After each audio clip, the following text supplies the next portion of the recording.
Last time on Square Roots, we bounce some ideas around with the think tank, get a sleek new suit, and relive our high school glory days. Later, we penetrate the darkness of ignorance with some science. Hey, Dr. Klein, is that a hypothesis in your brain tank, or are you just happy to see me?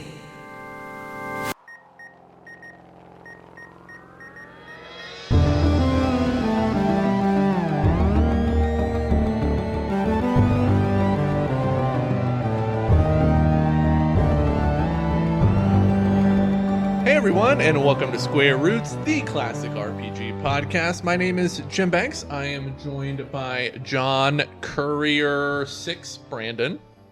I'm going to just be angry on the radio with you for no reason this whole time.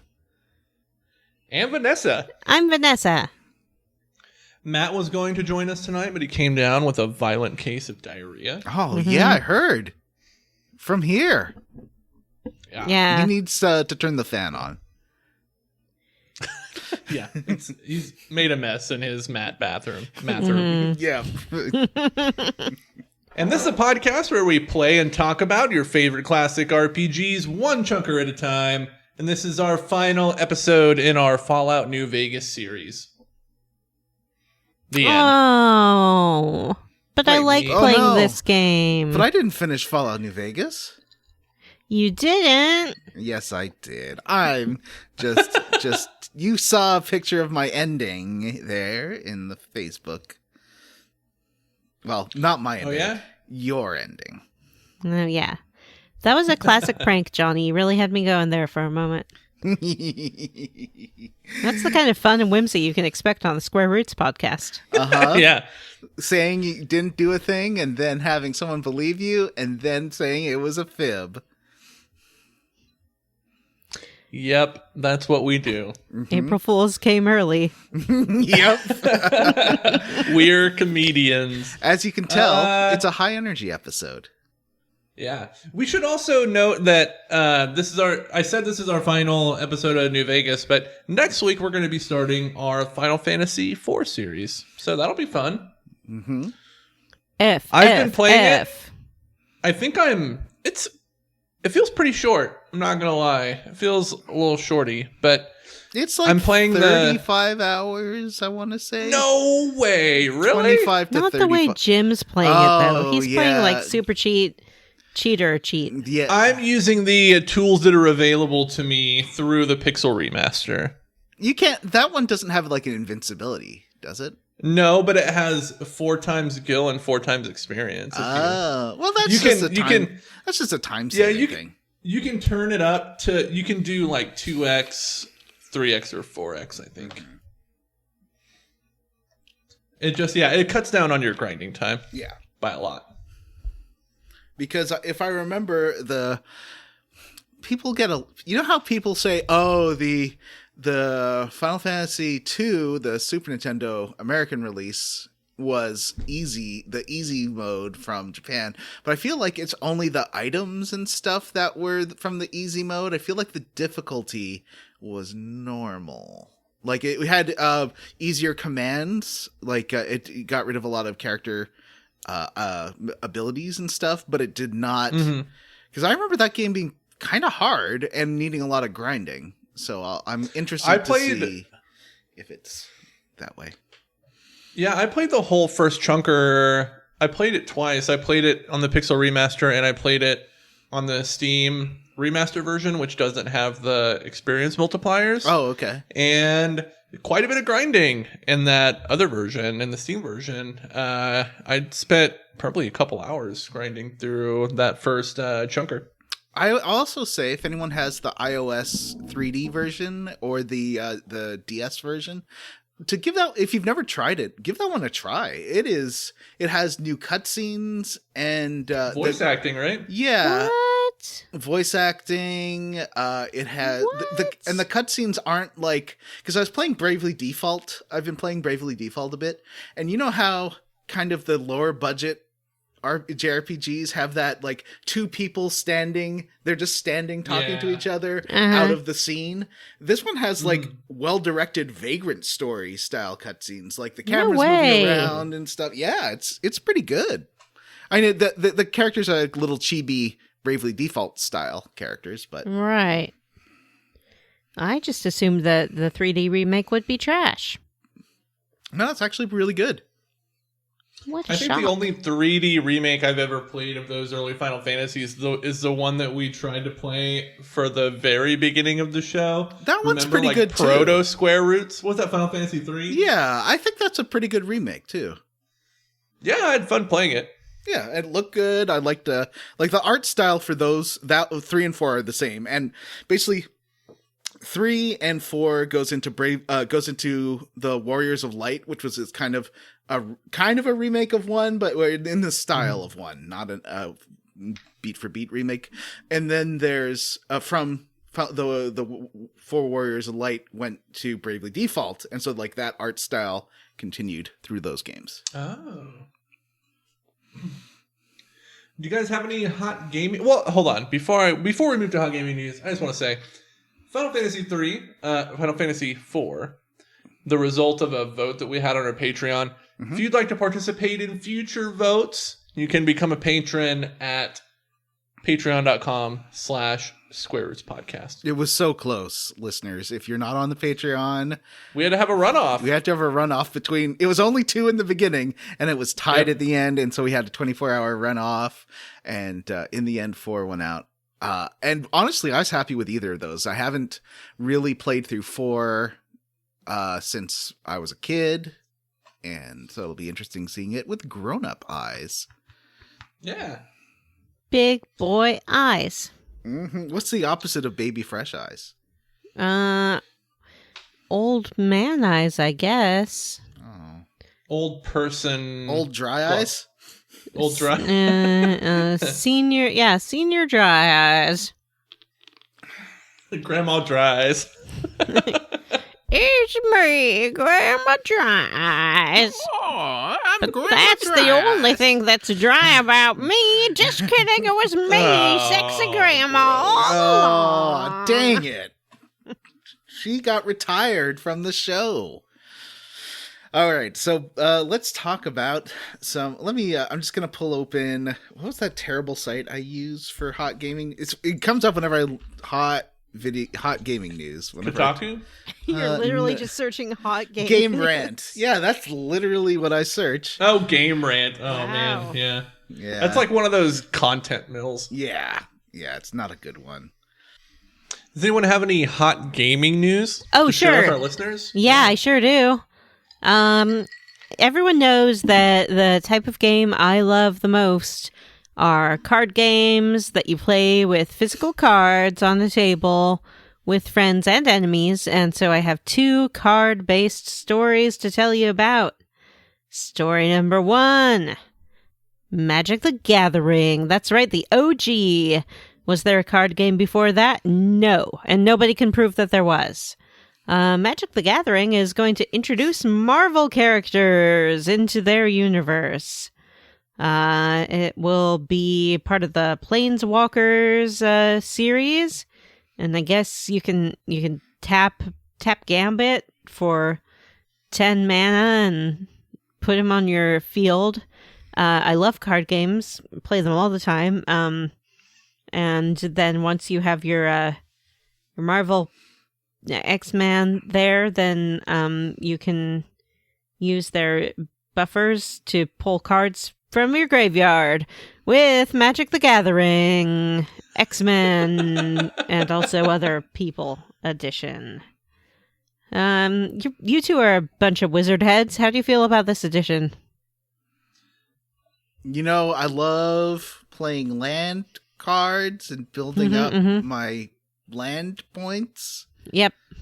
And I love doing a sneak attack and a reversal. All my cards are the best cards. I have all the $20,000 cards. My deck is just $20,000 cards. Yeah. I know so little about Magic the Gathering. I can't tell if you're making things up about the game when you say play a land card or No, that's a real thing. or They're real. There My are favorite land card cards. in Magic the Gathering is Wall of Flesh.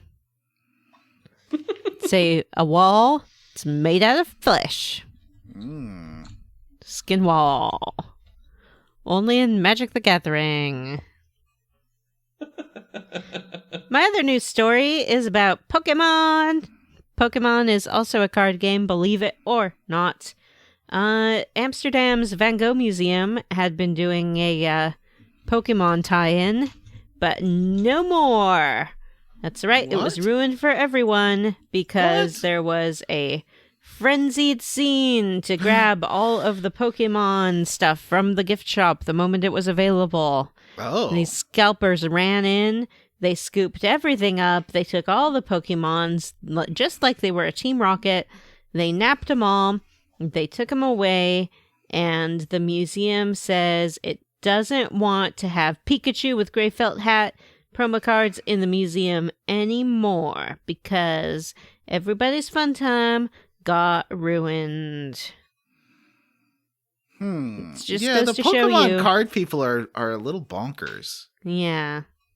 Just goes to show a fine art museum is no place for Pokemon. Keep your pop culture in the pop can and keep your museum stuff in the museum and never the twain shall meet. Screw Wait, you, Andy Warhol. Isn't there other card-based gaming news? Isn't Magic the Gathering coming out with a Fallout series? I don't know. But probably. They seem to be tying into everything. Yeah, they are. Magic the Gathering Fallout cards are now available to pre-order. When I was a baby, growing up in Seattle, Washington, there was Whoa, a store called what? the Wizards of the Coast store. It looked real cool on the outside. It had like dragons and wizards and stuff like that. Then you went in there and it wasn't that big. And they sold a whole bunch of cards and stuff. But the real action was in the basement. Anyone was allowed to go down there, but I wouldn't recommend it because if you did, you would find rows and rows of very long tables and very sweaty men sitting at the tables playing card games with each other all day long. And I didn't understand it exactly, but I could tell it was a den of iniquity, and I got the heck out of there. I'm nodding. That's where all the pros go. You should have been there and asked if you could be one of their apprentices. I did try to play Magic the Gathering when I was in middle school, but the boys didn't want to play with me. Aw. And it was only for boys, so I didn't have anyone to play with. Aw. Yeah, it was very sad. So I was like, fine, I'm going to play with Barbie, and in 2023, it's going to be a cultural phenomena. And you know what Marvel's going to be doing? Magic's going to be doing? Stupid tie-ins. Stupid third-party tie-ins. It's only, I bet we see a Magic the Gathering movie or animated series or something in the next decade. What if... Oh, I thought there was... I just assumed there already was an anime or something me like too. that. Oh, there might be. I don't know. Yeah. What if there was Fallout Barbie? I would buy that. I got to admit, I would 100% I'd buy that too. Fallout, Vault They're Suit like Barbie. Barbie's a ghoul. No, make Ken a ghoul. Or what's the name of Yeah. Alan? You can make Alan a ghoul. Alan a It's ghoul. Ken's cool friend, Alan. Mm-hmm. I would very much like to cosplay as a Vault 11 dweller with like campaign pins and things like that. That would be an amazing costume. Mm-hmm. However, I do not cosplay, nor do I go anywhere where it would be acceptable to do so. So I can't. I'd wear a nicely made, tailored Vault 11 suit. I think that'd be fun. Yeah, it'd be Show cute. off my muscles.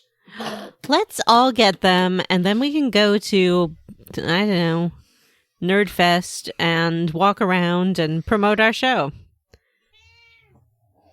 And that's my hot gaming news. Jim, do you have any hot gaming news?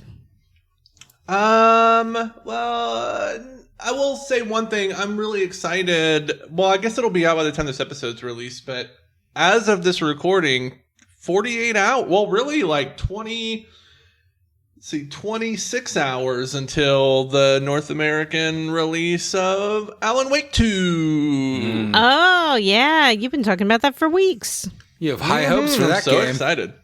Yeah, I'm real excited. It's getting a lot of good press. I feel like your hopes might be too high. I don't think so. Okay. Don't think so. I feel like Remedy games, John might agree with me, are pretty consistently good. Yeah, I like them. I like them.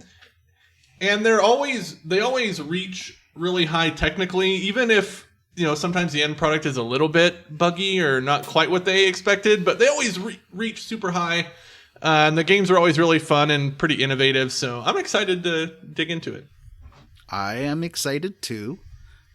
Is that going to be on Game Pass? I guess it is, right? Oh no, is it? No, I don't, maybe No not. way. No, that's not a Microsoft game. The first one Microsoft paid for. Remastered, I think, is on Game Pass, right? Control didn't show up on Game Pass for quite a while. Yeah. Not until the Control Remastered Edition came out, right? Yeah. That Control Remastered Edition is so good. I got it on PC with some extra lighting mods. So. Oh. Fancy yeah, the boy. HDR in that game is cray-cray. Mm-hmm. All right. Anybody else have any hot gaming news? The Fallout 70... I'm sorry, not Fallout 76. The Fallout show got an official release window, I guess. Isn't Right? it February-ish? Yeah, I don't know. Or April? I'm looking it up. Something? Yeah, I don't know. I've heard both good and somewhat negative things about the show so far, just based on its production. I mean, Walton Goggins is in it. That's exciting. Everyone loves a doggy. That MFer better be playing a ghoul, because he is born to my play God. a Fallout ghoul. That's such a good point. Yeah. April 12th of 2024, Fallout That's right. TV series. I mean, that's exciting. Yeah, who's playing the lead? Is there a vault dweller that I should be excited about? I don't know. It's a new story, right? It's not based on... Yeah, it takes place in California. Oh, just like the originals. Oh, in the NCR, huh? It's from the Westworld creators. I mean, they had one good season, right? Yep. I liked That's the only one I've Westworld. seen. I liked Westworld too. I feel like each season was a different kind of story about how AI can kill you. Yeah. It was probably all would kind have of been- different flavors of that. Even if it wasn't all kind of cohesive from season to season, it was all kind of different flavors of that, and I kind of appreciated that. Yeah. It might have made a better anthology than a Yeah, I ongoing think so. series. I felt like each season they progressively got worse, which is pretty typical of TV shows. Yeah. It's got a big cast. The information so far is sparse. That makes sense. They haven't even put out a trailer yet. We'll see. I like Fallout. I mean, I don't love Kyle Fallout, MacLachlan. but You still like exciting Fallout, eh? I mean, it's a Prime show. I know that this is not the universally held opinion, but I liked that Halo show. I don't care who you are. I thought it was fun. I remember Never you seen did. it. I should watch it. I mean, You told me all I about felt like Master there Chief's were- butt. Yeah, I felt like there were a lot of diehard Halo fans that really hated it, but I don't trust diehard fans about anything. What? Diehard Even fans me? are idiots. What? How dare you? What are you a diehard fan of? Don't say Taskmaster. Fine. She's Nothing. got nothing. Okay. Fair enough, And here's the good news. The difference is, well, I guess if there was an American Taskmaster, you would probably just shit all There over was it. an American Taskmaster, and I watched one episode of it. Was there? Yeah. Yes. With Reggie Watts and someone else. Not Joel McHale. It was Alex. If you guys, if there was going to be another American version of Taskmaster, who would you have host it? Greg. Reggie Watts. Who's a stand-up you would like to see on it? I guess that's what You know Nate who would be Bargatze. perfect? You know who? Nate Bargatze is so funny, man. That guy is so funny. I think there's two perfect Taskmasters, and they played a married couple on Brooklyn Nine-Nine. Andre Braugher and who played Kevin? I can't remember the actor's name, but he is very good. He was not Satan. He was a demon in The Good Place. Kevin is the name of the character. Was he like the sort of actor's name is main Kevin demon guy Costner. who we saw? Cozner. I saw him live doing a thing with Paul F. Tompkins. And I was Oh wait, no, half an hour. that's the Paul F. character's Tompkins, name. I would Mark love to see Evan compete. Jackson. Yeah, Mark Evan Jackson or Andre Braugher would both be excellent Taskmasters. I don't think that Mark Evan Jackson would be a good Taskmaster. I feel like it has to be somebody like somewhat physically intimidating because that's what Greg Davis brings to the. Yeah, but you're limited. You haven't watched New Zealand yet. You haven't watched Shaq. Australia. You haven't watched Coggan Belfart. There's Okay. lots of different ways to be a Shaquille Taskmaster. O'Neal. Did you No, say how about- Colin Belfart? I Hogan Belfart. I think they have to be like kind of erudite. So I'm thinking Kareem Abdul-Jabbar, physically intimidating and very like mentally intimidating as well. Kareem not- Abdul-Jabbar is like 80 years old. Yeah, that's true. Like, I think that Greg and Alex are fine. They speak legibly. American audiences will be able to understand them. You just get some Americans in there to do it, the way they do Bake Off. You know, when Part they of do the an American fun- Bake Off, they fly the Americans in. You just What? get Paul F. Tompkins, get Lauren Lapkus, get, I don't know, a few other comedians on a plane, fly them out there, make them do tasks. I mean, Paul F. Tompkins would also be a good Taskmaster. I don't think so. I think he would be a good task mistress, Oh, he would. aka a good Alex Horn. yeah, he would be a good Yeah, Alex Horn. he would. For sure. Oh, and Again- also for the Alex Horn role, how about John Hodgman? John Yeah. Hodgman, I would see more as a taskmaster, actually. Oh, okay. Honestly, you said it jokingly earlier, but I think Joel McHale would be a pretty good taskmaster. I do. I think he would be good. He's big. He's is tall. large, Yeah. but he's also smarmy and quick-witted, which is the things I think that make Greg Davis. Yeah, it's tricky though, because you really have to, in that role, be allowing other people to sort of shine at their best. And that's not easy, especially for Americans. We're very egotistical people. Hey, if you ever watched Community, you would know that Joel McHale is very good at letting the people around him be way better comedians and actors. I have never, and I will never watch Community, but he was occasionally a guest on that morning talk show I was talking about earlier, where they'd play Oh, the yeah, I remember Canadian that. national anthem. I was part of Okay. that conversation. How about Lady Gaga as the Taskmaster? Okay. Um, Okay. I'm interested. Tell me more. She's just very because she can do like stern and commanding, right? Mm-hmm. And yeah. I don't know if she's witty though. Yeah, I mean, I'm not that's- sure What if about- she's what witty. about I'm not sure if she's Danny generous. McBride. It's not really, witty. It's quick-witted. That's what makes not Alex Horn. That's what makes Greg Davis. I think China so- McBride is too cuddly. He's like not intimidating. Yeah, I can see that. I don't know that our definition of cuddly is the same. I think Mark Evan Jackson could do it, Johnny. I think he was intimidating on Good Place. Oh, And there's he something was- very That's good. yeah. That's a good See, point. see, he What was. about Nick Offerman? Yes, Oh, too, yeah. he'd be very Kind. good too. Yeah, No, he He has would be a such good kind, he loving would be eyes. a good contestant for sure. What about Tom Segura? I can see that. I don't know who that is. I'm on the fence about right. Tom Segura. I don't know much about him. I don't want to endorse him because I feel like he leans into that manosphere space a little bit. That makes me a little uncomfortable, but I don't know. I think that I don't mean to slander Tom Segura. I don't think so. Actually, I don't think I've so. never seen this man before in my life. I just Googled him. He has a podcast with Bert Kreischer. He also Ew, has a podcast with his wife. Yeah. His stand-up specials are the best stand-up specials that I've seen since Louis C.K. before he jerked off on a bunch of people. You know?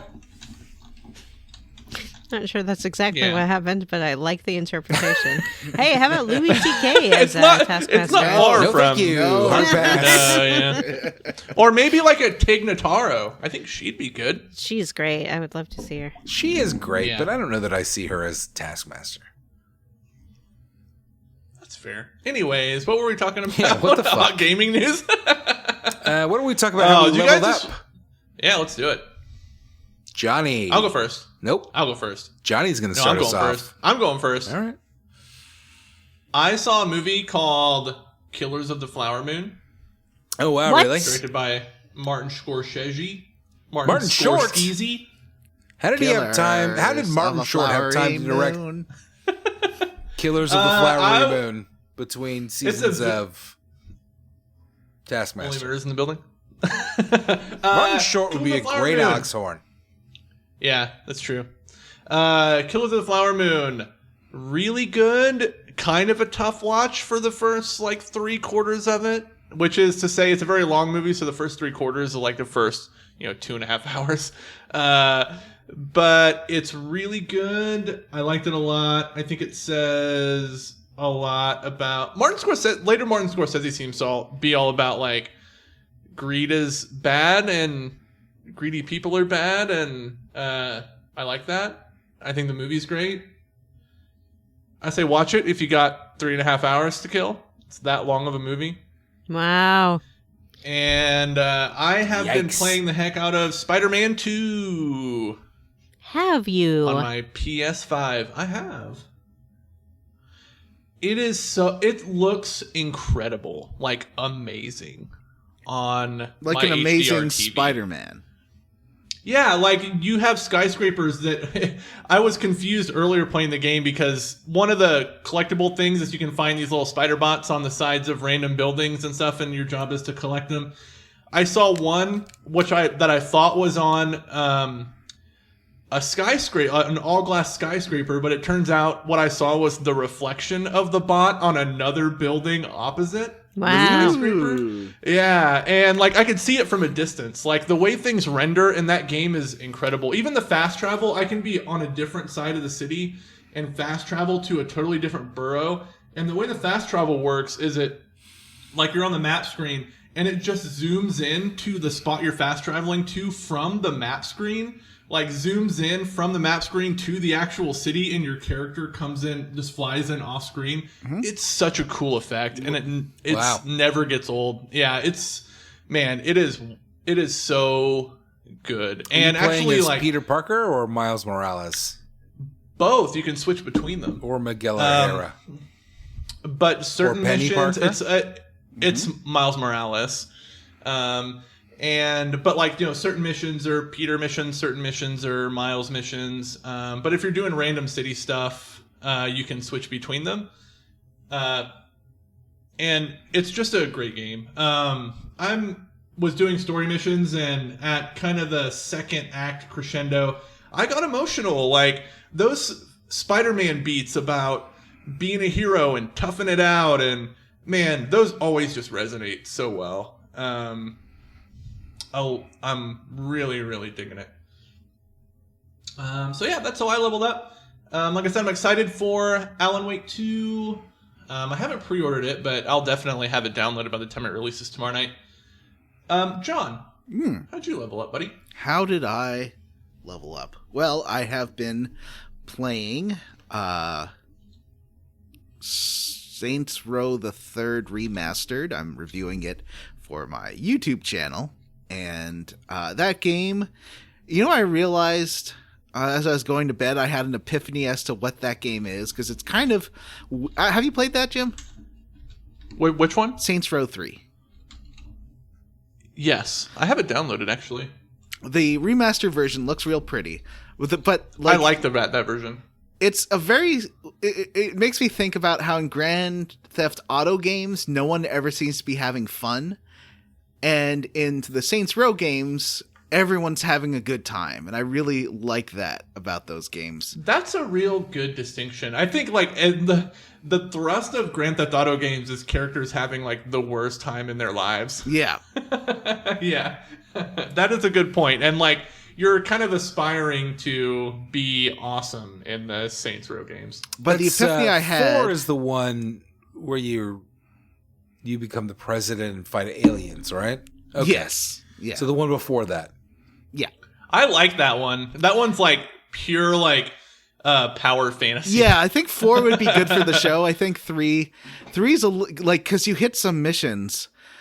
Like there's one called the Hoboat, where there are sex workers who are being transported to the city in storage lockers, and you open up the storage lockers and like, oh, thank God, we've been stuck in there, but they're still hot, of course. Dark. Yeah, but it's supposed to be like the completing that mission gives you a achievement on Steam that's a picture of boobs with $signs on them, and it's called Sample the Merchandise or Test the Goods or something like. Yeah. And there's an option to put them back into storage containers and sell them to someone else, and it's just like the gross like. No, it's edgy, and it's okay because we're making fun of everyone, Johnny. They're making fun of prostitutes. The third and fourth, just more third than fourth. The fourth kind of gets over this. Is real kind of like Dave Chappelle 2005 humor, even though it's a 2011 game. It's like drugs, prostitutes, hookers, and blow. You know, that kind of real 2000s humor. So, in 2023, we call that Elon Musk humor. Oh, that's true. That's true. And the Saints Row, the new one, the 2022, really does not take that at all. But what I was going to say, speaking of, my epiphany was that Saints Row, the first original timeline of Saints Row games, are basically Big Money Hustlers, but with a better sense of humor. If you've ever seen Big Money Hustlers. Yeah. I have seen Big Money Hustlers approximately one time. It is... sometimes I would say it's the worst movie I've ever seen. But then I think about What the Bleep Do We Know and Date Movie that are both really high up there. Movie 43, maybe? Yeah. Big Money Hustlers is not good, but Saints Row 3 has it's barely a movie. Yeah. It's like just friends making a low budget film because they can, but they are the least funny or interesting people. All they do is say, "Get the cheddar!" over and over. Like that's a joke. Yeah. So if we made a movie, if the four of us made a movie, at least ours would have, a sexy grandma cameo. I bet Big Money Hustlers didn't have a sexy grandma. Yeah, you know what? I think it probably did. That seems like their kind of humor. Yeah, Seems but like our our kind of movie humor. would be like making fun of the people who think it's fun to make fun of people. You know? Like meta a little bit. Like meta. Like I at the feel end, like- we turn to the audience and be like, "You're bad for liking this." Oh, I love movies like that make me feel like an awful person for watching them. Yeah. Oh, like that reminds me Like of funny games. like the DLC. I can't believe you launched a nuke just to get through.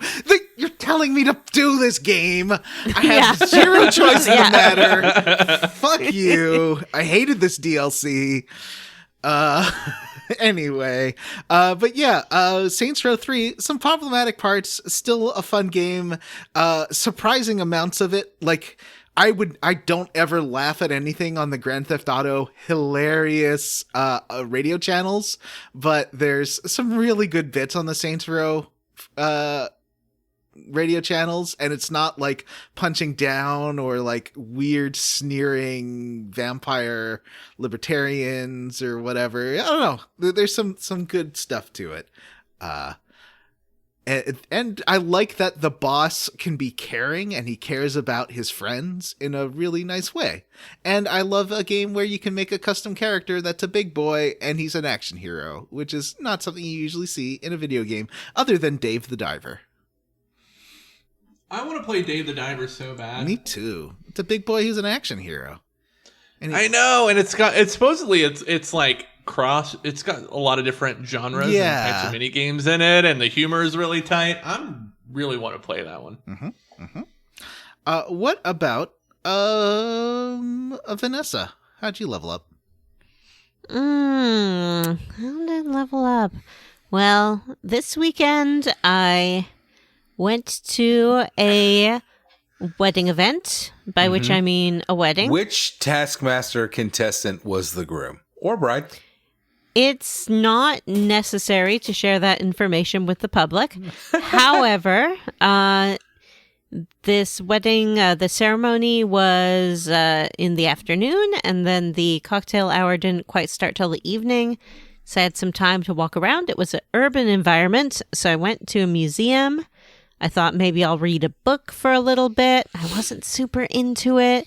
So I got on my old telephone and I messaged my friends and I said, I'm bored. Entertain me. And they sent me tasks. They had me go on a little scavenger hunt in a museum and find things that fit certain perimeters. It was great. What a lovely activity. How wonderful it is to receive and perform tasks. I highly endorse it to everyone. Are you not going to mention the fact that you met President Biden? I wasn't going to. No, and also that didn't happen. I mean, you were awarded the Medal of Honor.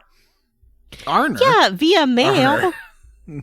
Via mail. And then he popped up on the Zoom screen and he's like, good job, Yes, Vanessa. via mail, Joe Biden. Yeah. I did stumble across a meeting of two major international world leaders, those being U.S. President Joe Biden and the Australian Prime Minister Albius? Steve Irwin, Vanessa. Steve Irwin. Steve Irwin, right. Sound it out. I'm not, it's not the sounding out that's the problem. It's that I do not know the name of the Australian Prime Minister. Well, probably, we'll just move on. Albie I Edison. think it starts with Albieds. Is that what you said? Yeah, Oh. I said Albie Edison, but that's not his name. Oh, it starts with an A. His name is Young Einstein, obviously. Yeah. No, His that's name Yahoo is- Serious. Yahoo Serious. Thank you, John. Just vibing. Yahoo Just Serious. vibing with my fucking brain. Anthony Albanese is his name. Okay. Feels false. I was made up. super close. Yes, this wedding was, in fact, in Washington, D.C., and it was at the church made famous by Donald Trump clearing a bunch of Black Lives Matter protesters out from in front of it That was and the going wedding and of holding Joe up an upside Biden down and Yahoo Biden Serious. Bible. Yep.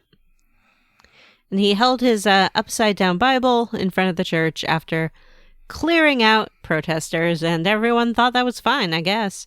If you had to ask me if I thought the Antichrist was real, I would say no. But then maybe Donald Trump? Good possibility. He's a prime candidate. You know, if someone asked me to make a list of top 10 suspects, he'd be up there. Like, let's just say he's going to be in the room when Poirot reveals who the real Antichrist is. I'm not saying it will be Trump. I'm just saying, you know, Benoit Blanc is looking into it.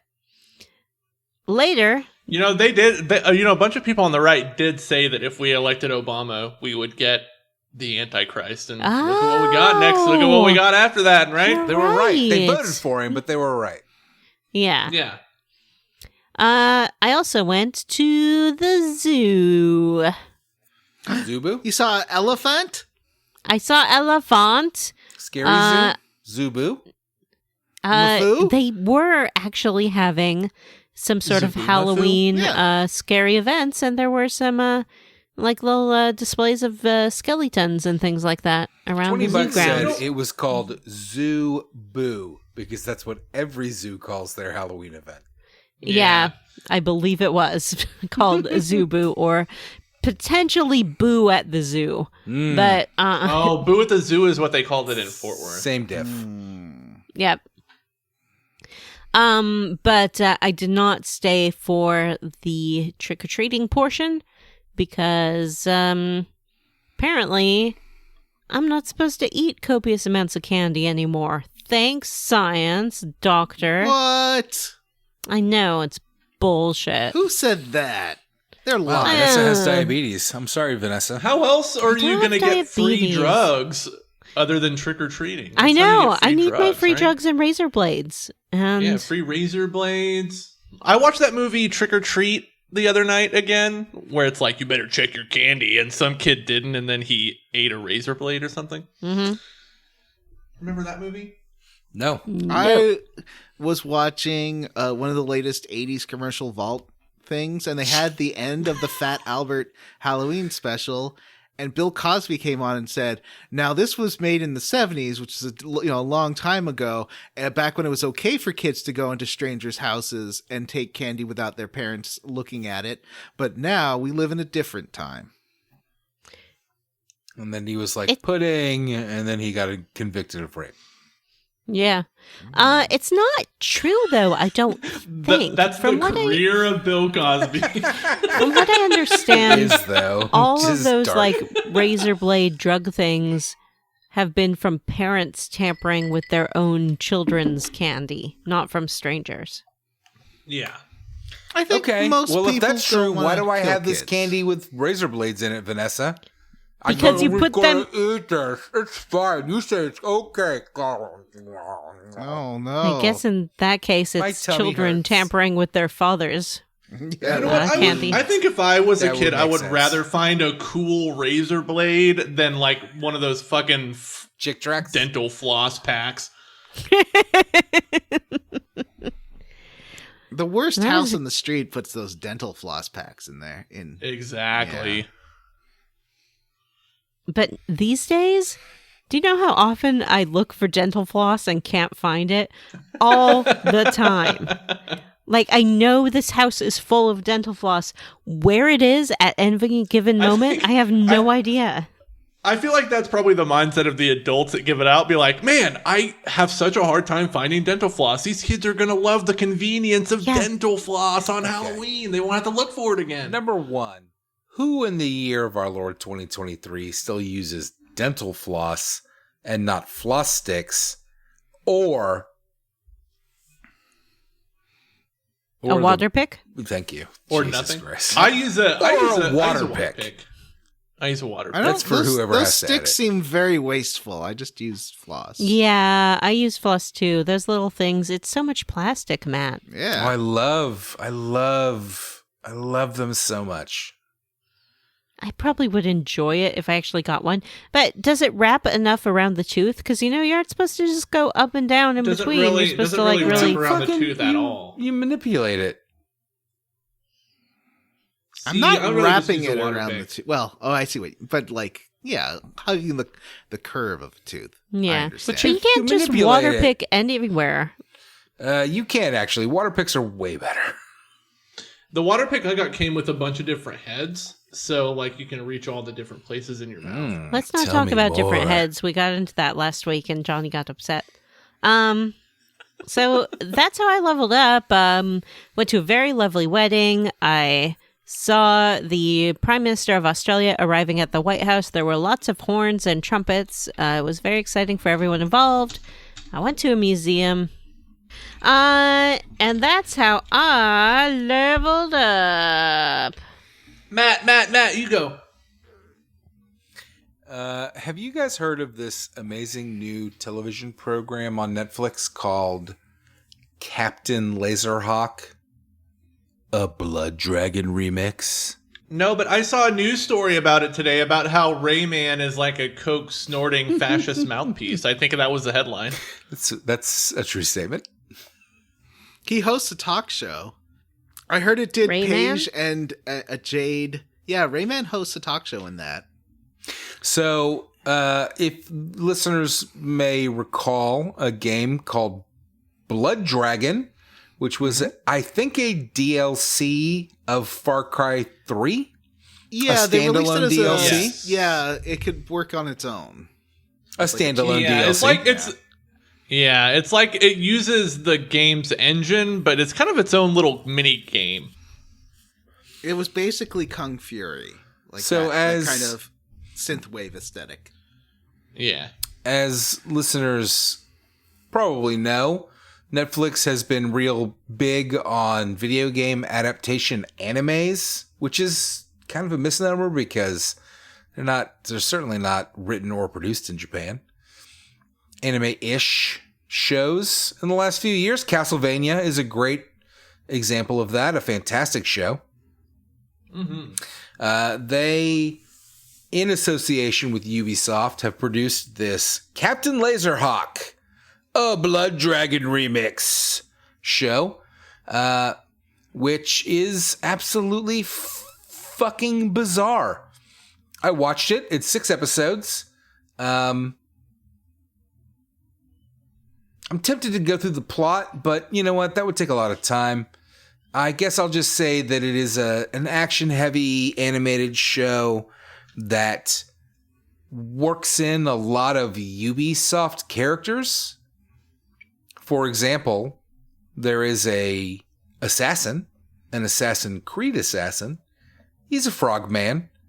Other characters that show up are Sam Fisher from the Splinter Cell games.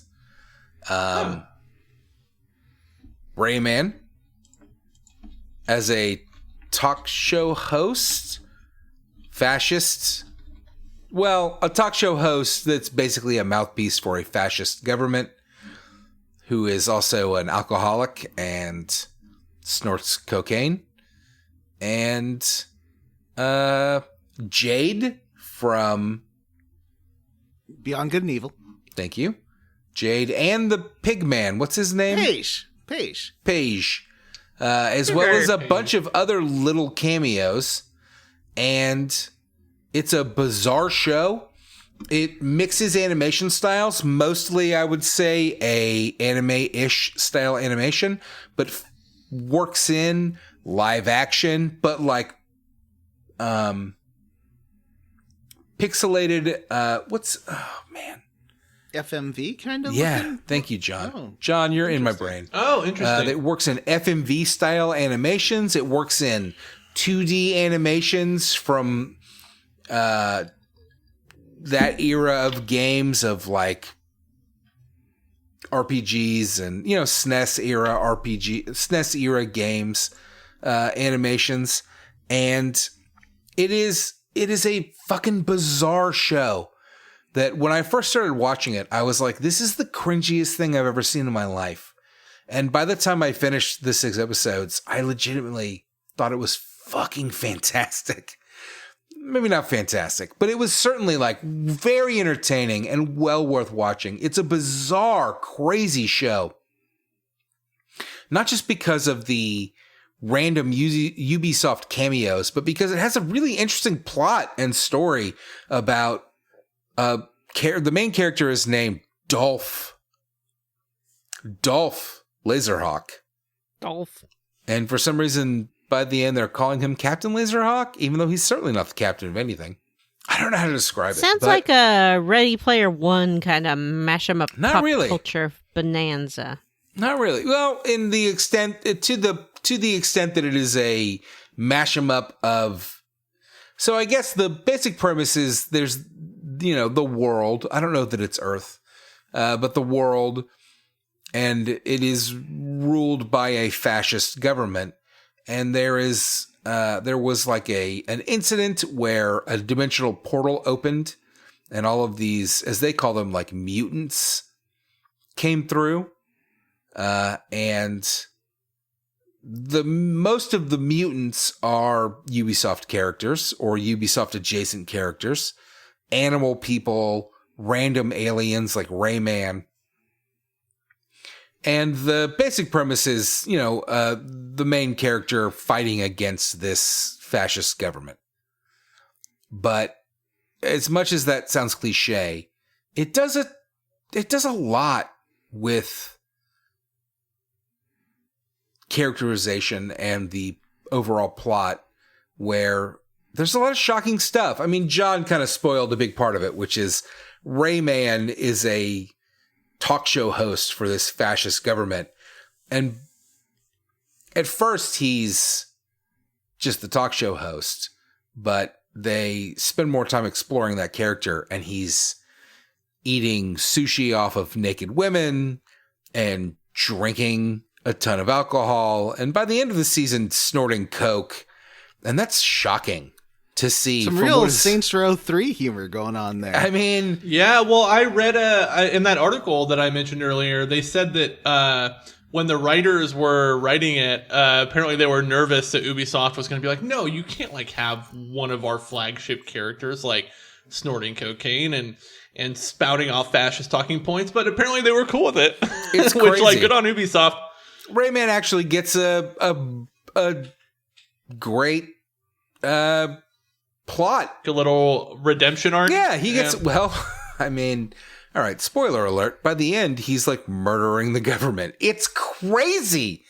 Big spoiler alert. If you haven't watched it, I don't think the three of you will. So I don't mind spoiling it. I've for you. already watched the first half of an episode. Oh, okay. Okay.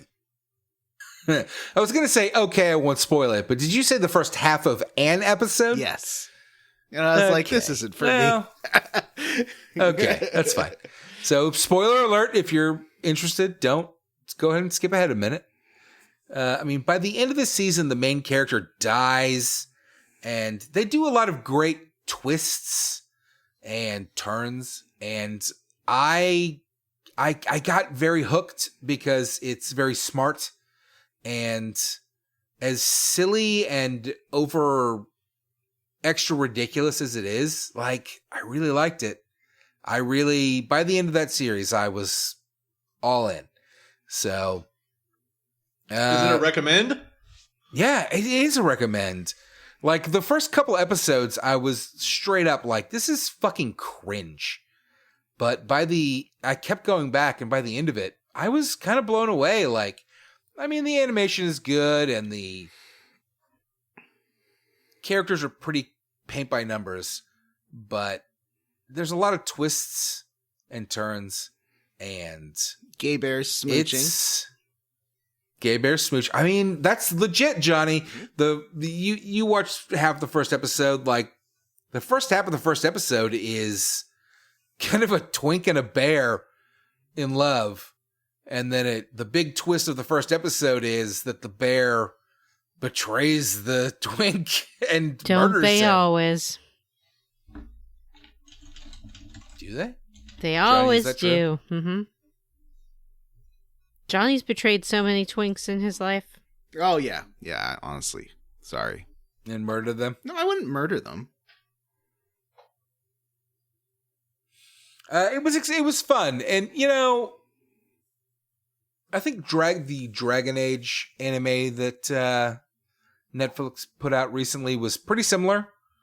It doesn't sound not similar to similar. that at all. What are you talking about? It actually similar. doesn't sound similar at all. This sounds really meta. This sounds like almost like a Gremlins 2 kind of thing. I don't know. Where it's just kind of It random, is. like pop culture reference-y kind of thing. But it's not just references. Like, they work that stuff into the plot, but it works. No, I'm kind of digging what you're describing here. I think I might check it out.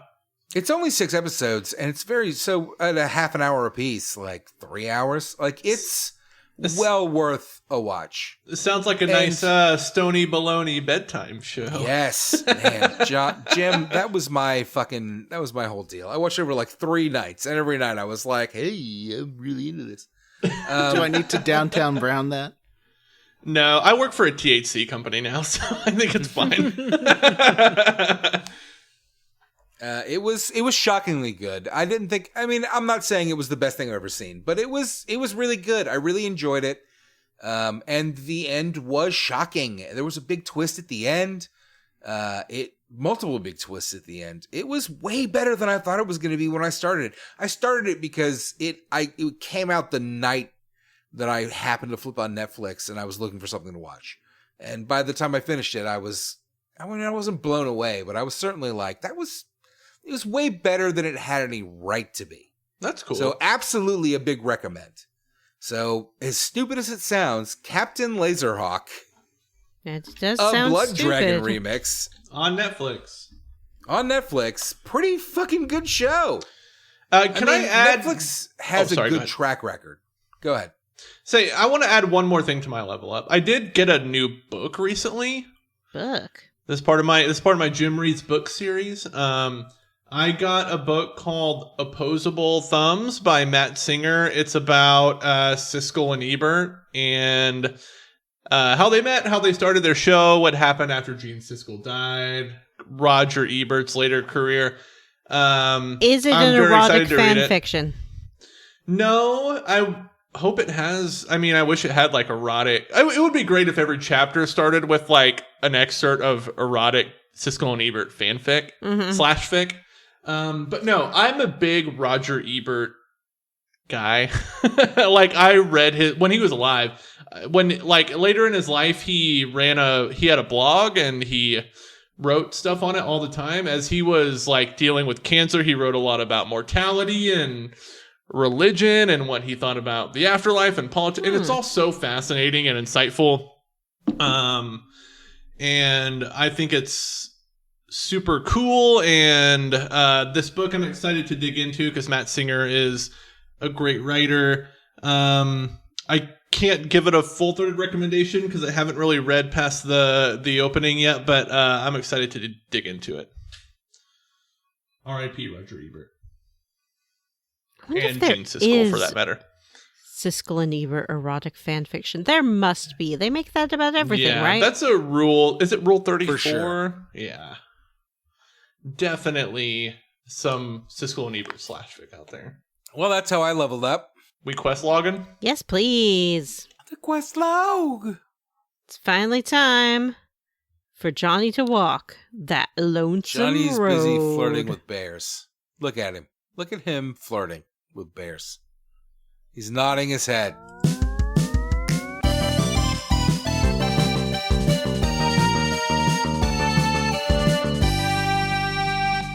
Last time on Square Roots, we made it back from the big empty. Oh, we have so many shiny new toys. We have a teleporter to go back and forth to the sink, our very own private apartment away from the worries of the wasteland. Things couldn't be going better for us. And there's only one more DLC for us to do, and the last one was so great. This one has got to be a winner, right, Johnny? Woof. It's the Lonesome Road. This one, there was the Portal DLC, there's the BioShock DLC, and I feel like this is bad 2000s shooter DLC. Oh, wow. Hot It's takes right out the mostly gate. Interesting. All three of them had a bad guy like radioing into you and making fun of you, but this one's so what do you call that? Linear. Like It's very self-serious too. and it's very self-serious, and you just have a guy negging you the whole time about stuff that happened before the game started that I feel no attachment to.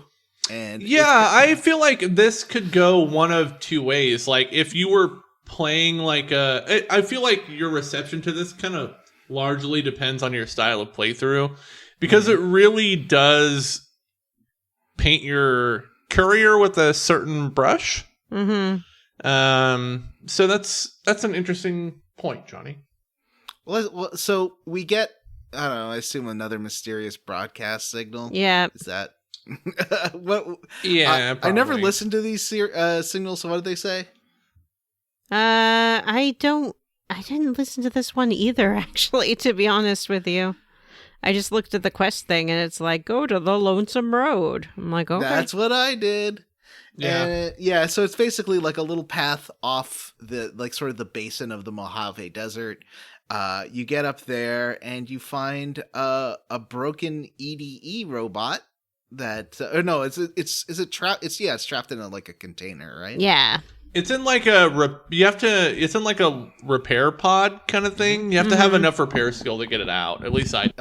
Right about then you start getting like this guy hacking into, well, no, it's as soon as you get out of, so to get out of this dungeon, you need to open up a silo. To open up the silo, you need the little interface on this. So this thing is a EDE or Eddie clone. Yeah, it's not the Basically- Eddie we've been Yeah. rolling with. Yeah. Let me look at your notes, actually. I got to put Patreons in. Yes, That please do look at my notes. I worked very hard on them. Well, I'll let you take over while I put Patreons in. So we arrive in this place. We wander into an old silo bunker first. And when we arrive, we get this kind of big vista of a highway that's been almost completely demolished. And the landscape is very craggy, full of pits and holes, and it's basically a canyon, but looks like an urban environment. So we wander into the bunker, we find this EDE, or Edie, and Eddie. your character can be like, Edie, what are you doing here? And then the robot's like, there's more than one robot in the world. What's your issue? I'm But obviously it- not the robot that lives with you. So I think the plus of this DLC is it gives way more character to Eddie. I felt like they didn't give enough. I wonder if they just didn't get enough time to really flesh out Eddie. Because Yeah. Eddie feels like more of a character in this one than in the main game. It's definitely possible. And here's a fun fact for you right out the gate. Ulysses in this DLC was originally supposed to be a companion character, Oh, wow. but his dialogue didn't fit on the disc. Ah, Remember discs? Yeah. So they built a That weren't DLC Blu-ray. around him instead.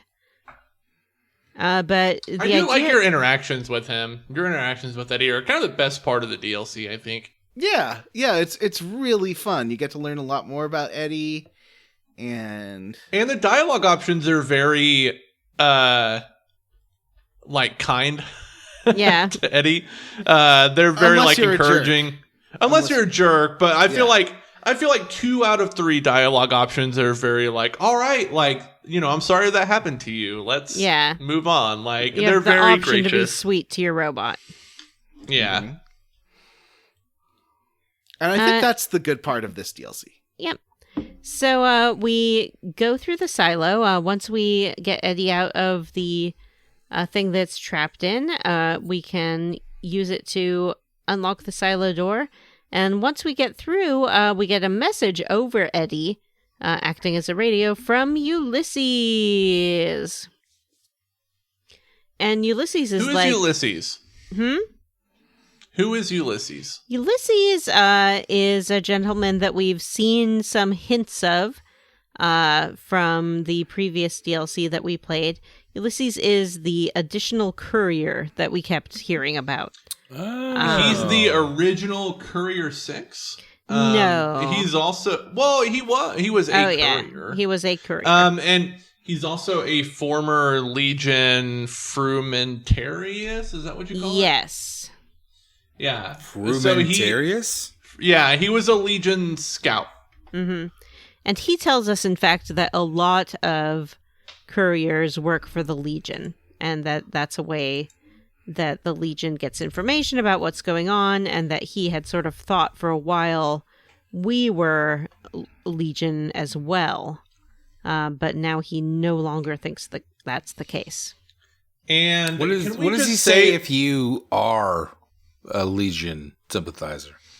I think he says that you've been corrupted by all your time in the West. Yeah, he's still like, you still have the Yeah. stench of the bear on you. Yeah. Because until the end of this DLC, I was in good standing with the Legion. But Wow. isn't the bear the NCR? Fucked up, John. Yes. Yeah, I just never negged them. I was just kind of playing both sides. Yeah. Mhm. Oh, A diplomat. Yeah, and I like. Can we say why he hates us yet, or should we save that? Well, we should save that maybe because it Yeah, okay. unfolds.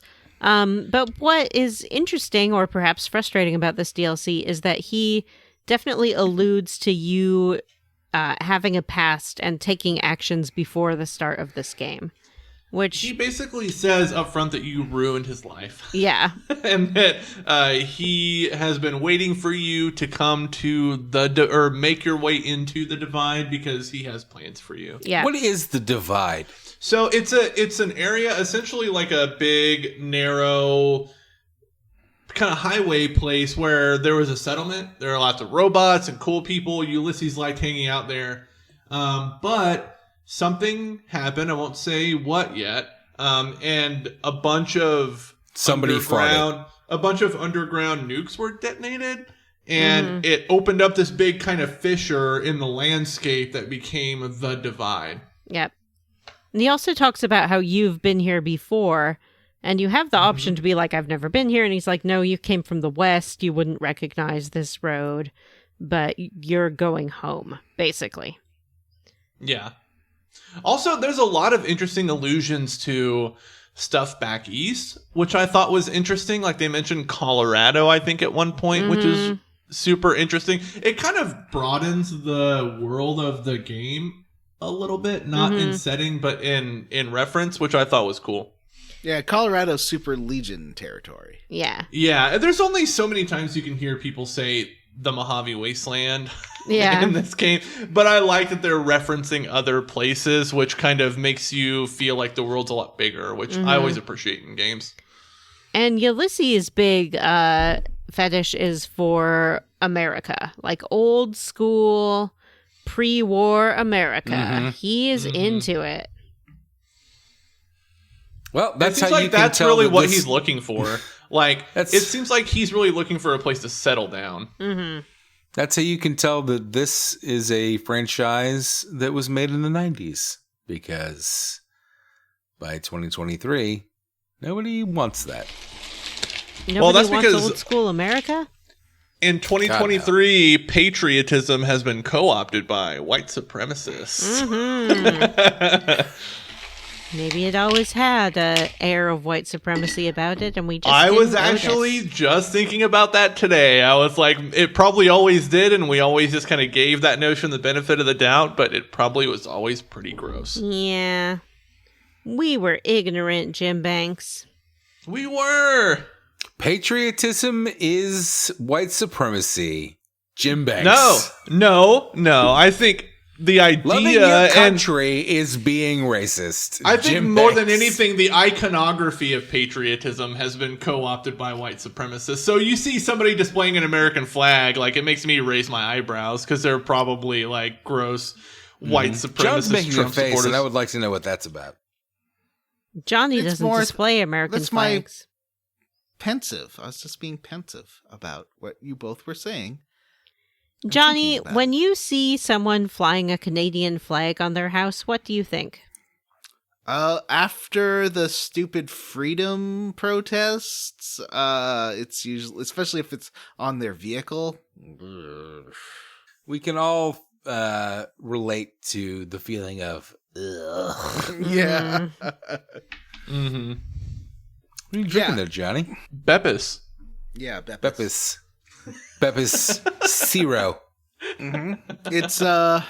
It's one of those things now. It very recently, because the Canadian flag was pretty neutral, I would say, unless you're indigenous, in which case there's a whole lot of things going on there that maybe you're not cool with, and but that freedom protest where suddenly it just started getting used by the worst people during the COVID lockdown stuff. Exactly. That's how I feel about it too. Like that, all those like icons of patriotism have been co-opted by the worst people in the world. Yeah. And so now when you see those things, instead of feeling pride, you feel like skepticism and like, I love this country, and that's why I feel like it should end. that's why I feel like the majority of people in it should go away. That's why I feel like political violence is necessary. Wild. Anyways, sorry. Ulysses. Sorry about this engaging, thoughtful conversation. Yeah, so Ulysses is definitely anti-mask mandate. Even though he wears a mask. But he's wearing a mask. But he doesn't want the government to tell him to do it. Although maybe he kind of does, because he does seem like I'm a sorry, follow did you orders guys say guy. mask? I think you meant to say face diaper. Yeah.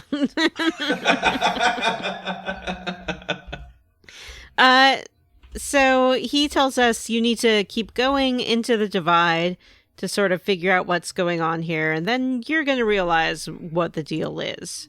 And we're going to have a little meeting, you and me. And you can be like, why didn't you just kill me? And he's like, I'm not allowed to kill couriers. Oh, Okay. geez. Roger Cross is in a show. The voice of Ulysses is in a show I'm working on right now. Ooh, wow. Oh, cool. The Inconveniencer or whatever it's called. The Irrational. I'm not working on that show right now. The Oh. Inconveniencer. That's a SAG show, Vanessa. It's a show about my life. That The makes sense. Inconveniencer. Yeah, it's an American show. He's a Jamaican Canadian actor. Oh, interesting. Roger Cross. But yeah, I recognize him right away from the dailies. Nice. So he's an on- equity contract actor, is what you're saying. I don't know what that means. Oh, he's Canadian. Wow. Roger Cross. Wow, what a handsome guy. Equity is the stage union. Yeah, he's in not AFTRA. There's a different. I forget what the there's a different union here. It's not SAG. He's been in a lot of really bad shit. He was in Oh. Ballistic X versus Sever. Mm-hmm. He was in Great Justice movie. League Dark. Justice League Great Dark movie. Apocalypse War. He was in a movie called Corn, but it's CORN. KORN. Looks like a horror movie. I love corn. Mm-hmm. He was in Free Willy 3. He sounds He like does a a lot of guy voice who gets acting. a lot of work. And good Yeah. for him. Yeah, I mean, he's working consistently. Good for him. Yeah. Working for the man. Several episodes of the X-Files. Oh, interesting. Oh, yeah. Never heard Also of it. in Jason Bourne and Double Jeopardy with Tommy Lee Jones. Good for him. Yeah, Double Jeopardy's he a does great a lot of movie. video game acting. I'm sorry. It's Jeopardy also with who? not how Double Jeopardy works. So Yeah, I will I say, Ulysses, good voice acting. This hit me the wrong way. Like, 'cause What do you mean? Like, how did it hit you? I'm curious about that. I felt like it's just this guy. I don't like being told what I did was bad when I did, because it's a create your own character kind of game, that it's assigning a very specific. I mean, you can kind of change. That's the what I details. meant earlier when I said it paints your character a certain way. That's kind of Yeah. like it can align with your playthrough and it cannot. So Yeah. I felt that's kind of how I felt about the end of the game, to be honest with you. Like, we'll talk about it, but that's how I felt about the end of the game, where I ended the game and it was like, this is what happened, and I was kind of like, it's not what I did or said. I really liked my first playthrough's end of the game narration, and it really worked with what I did. This time it was okay. I felt like it it went along with it. But yeah, I feel like if you play your character a certain way, it might not match what they say happens later. But yeah, so it just kind of bounced off that, and it felt like it was hitting the same beats over and over. I guess I didn't exactly understand what the narrative Ulysses was laying out was. Like, yeah, it's not really clear because he's just basically he doesn't ever really, in a way that I found satisfactory, explain himself. yeah. He's mad at you and he alludes to something that you did, but never really fully explains what it is. I feel like you it's to do with what you're doing, right? Because he's It has asking to do you with what you did. Yeah, he's asking you to cross. Doesn't make a lot of sense. The divide. No, so let's. Can I just say it? Yeah. So Might as well. so basically, before the events of the game, you were acting as a courier, and you brought basically a detonator to an area of the divide pre-explosion. And your delivery caused the people who were in charge of the divide to press a detonator, and they exploded everything and turned the divide into a big, giant, blown-up dump. Yeah, but I don't and- see how Ulysses can possibly blame us for that. It's absurd. I don't either. That's kind Hang of on. the part that I find most confusing. Hang on. That sounds like every one of my dumps. Oh, yeah. Dropping bombs. And it's like blaming your FedEx driver for what you do with the package you get. Like, Right. Exactly. But like I mean, yeah, I think he's like maybe just pinning all the blame on you as Yeah. someone that he can be mad at. And as a fellow courier, he's probably projecting a little bit. Mm-hmm. Well, But and he was a Legion spy, and he's like, Yeah. I was working for the Legion. Caesar, took my tribe and destroyed my people, but then I worked for him Yeah, anyway. he was part of like the Mad Hares or something like that. the like Mad Twisted Rabbits or- Hairs, I think, Twisted Hairs, yeah. that's which right. I think refers to dreadlocking. Oh, so that's why he has dreadlocks. Yeah. All right, so we haven't even really gotten into the divide yet. We have to make our way through this missile silo, which I got lost in here for a while. Yeah, me too, There's- for sure, because I played this. We know, we can tell. Like after you get Eddie, there's you have to go kind of up through this silo to get into the divide. And I kept getting lost in the like robot rooms. There are rooms with all these Securitrons, or whatever those big tanky robots are. But I kept getting lost in there, and I didn't really know what to do. It took me a minute. Kind of got frustrated. It took me I feel, well, there's a couple of silos. I think I had more problems with the second one, but that one had a slow moving elevator sequence. Yeah. This one too, also, this was kind of, maybe this is why I kind of like this DLC, but a couple weeks ago, you guys explained how the console hacking worked. Mm-hmm. Yes. And playing this DLC was my first like real practical application of actually doing it in a way where I understand it. The game really And- fails to explain it properly. Yeah. But once I you was understand it, it's actually pretty great. Like, it's weird. Once I understood it, like the fact that you can just basically delete all of the options that aren't the right one if you're patient enough and go through all the parentheticals that are in the weird code. I was having a great time hacking all these consoles. Like, I was really enjoying myself. So the whole time you're like, I'm a master hacker. This is amazing. Oh, it's like, oh, there's a console and it's like hack level hard or master. Oh yeah, I'm gonna get that in like 30 seconds. So you get to Hope. Oh, let me open up the notes again. Yeah, you get to Hopeville after you leave the bunker, and it is full of a new kind of enemy. Yes. Called These the are the Marked Marked men, yeah. Mm-hmm. They're they're kind of basically- ghouls. Yeah, they're a lot like They're the ones- cannibals. They're kind of like the Scorchers Hannibals? from Fallout 76. Like because they You're have right. guns and they run at you. Yeah, they're very aggressive. Mm-hmm. Mm-hmm. They're former NCR and Legion. Legion right? troops. Yeah. That were But- irradiated. Yep. Was this by what you did? It couldn't have Yeah. been by what you did. Was it by what you Well, did? Because I some of think these are that just straight up ghouls, they which show- takes like decades, Yeah. right? I think that some of them showed up like after the bomb went off. So they weren't necessarily all there when it happened. So I liked this part. Like, I liked because you get the whole like kind of gameplay hook of this area, as far as like traversal goes, is that you get a laser detonator to detonate like little mini nukes that are around the landscape. Mm-hmm. And I liked that part. Oh, you did? Yeah, I did. I liked like finding nukes in the like gameplay area that I could explode with my little laser detonator.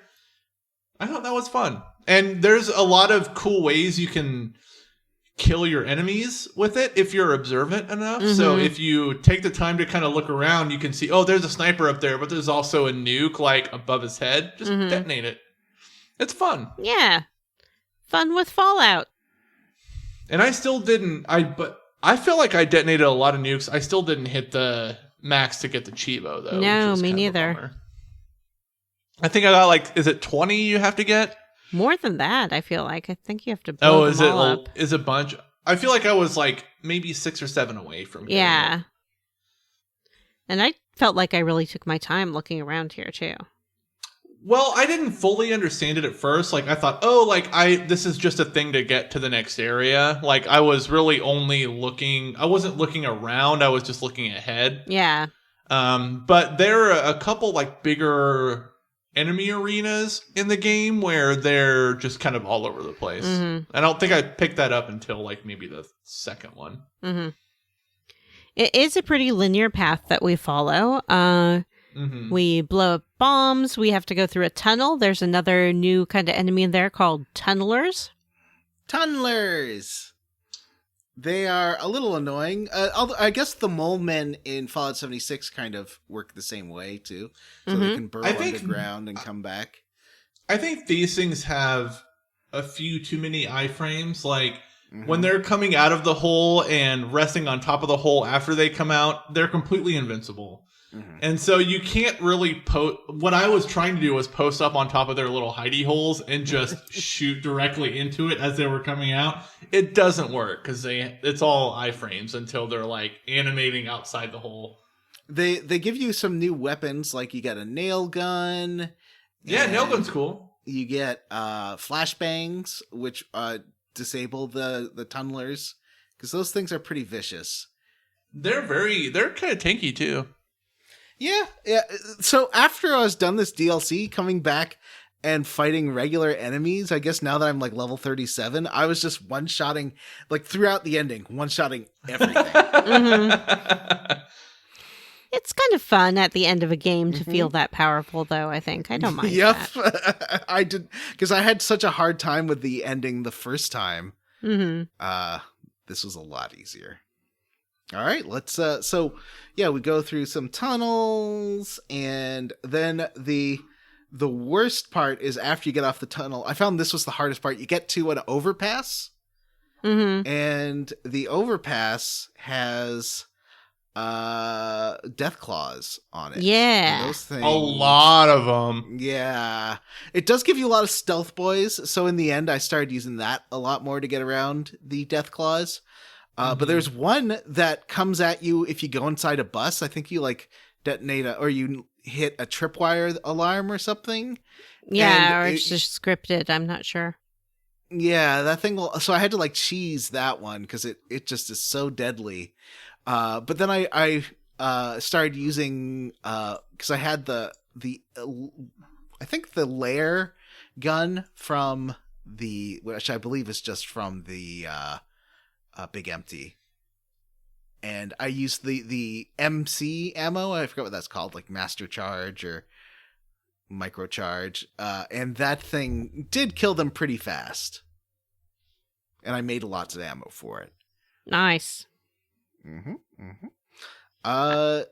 this is the first area where you really get some big side areas if you blow up the little silos. They're just extra areas with like maybe a named enemy or some extra treasure.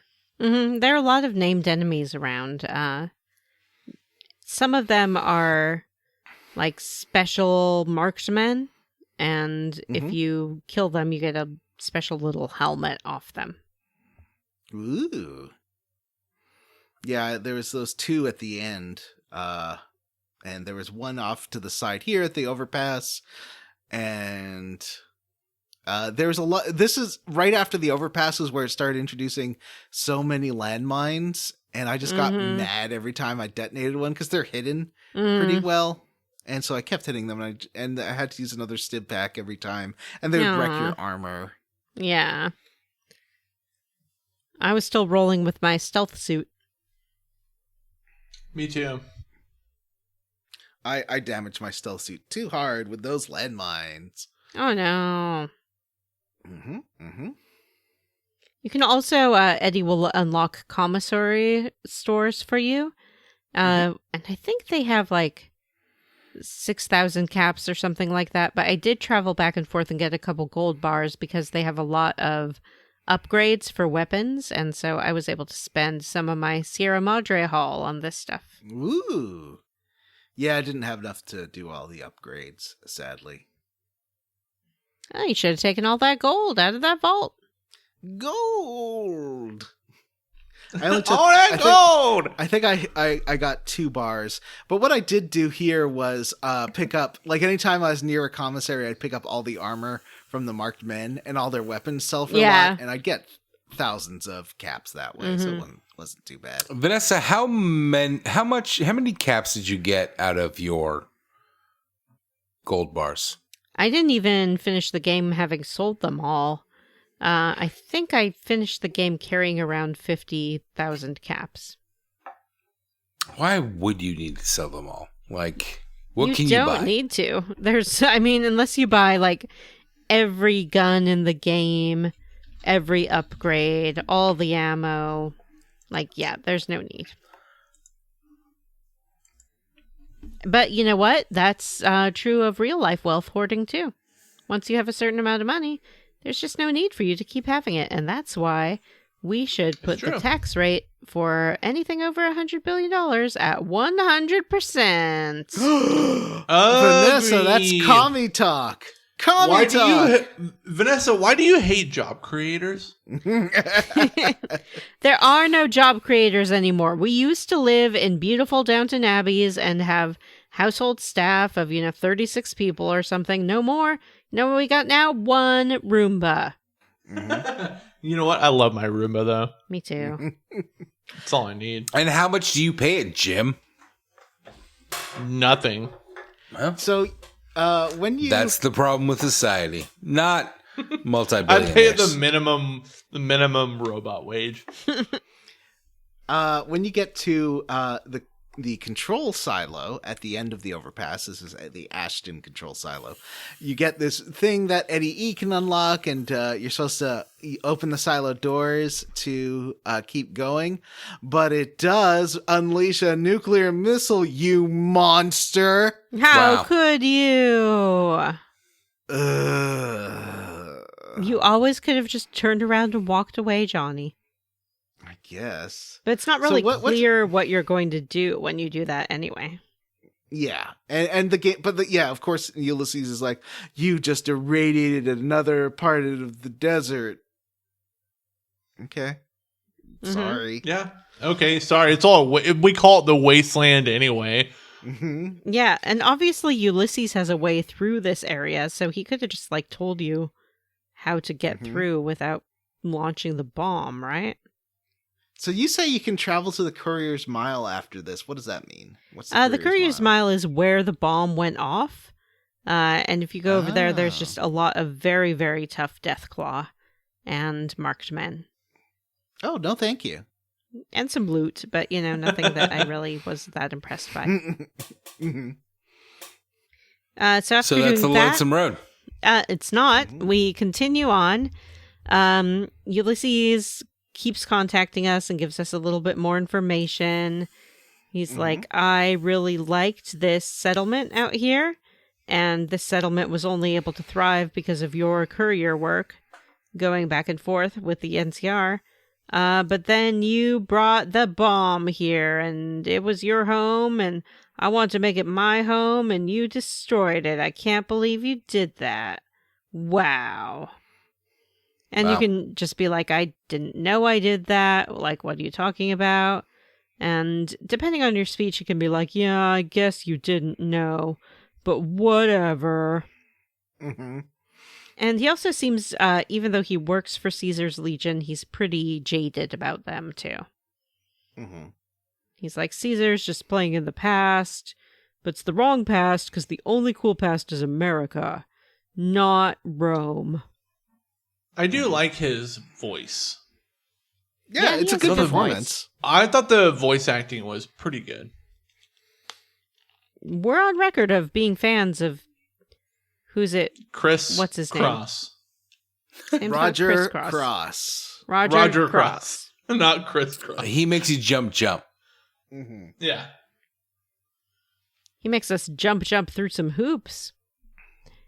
Mm-hmm. So eventually we continue on. It's pretty uneventful, this journey. It's just a lot of battling, a lot of blowing things up and finding our way. Mm-hmm. Until You do finally find out more about Eddie's creator, who was a nice guy who, he was a nice guy who basically created Eddie, and the Eddie line of robots, but didn't want to do modifications on them because he felt like they could feel pain, and he didn't want to inflict that on them while the AI was active. And there were evil generals that were trying to like do harsh experiments on the Eddie line, and he let Eddie escape on his own, and Eddie became like a littlest hobo or other like wandering. I guess there's a sort of Lassie style show with a robot called Ralphie, where Ralphie helped a kid,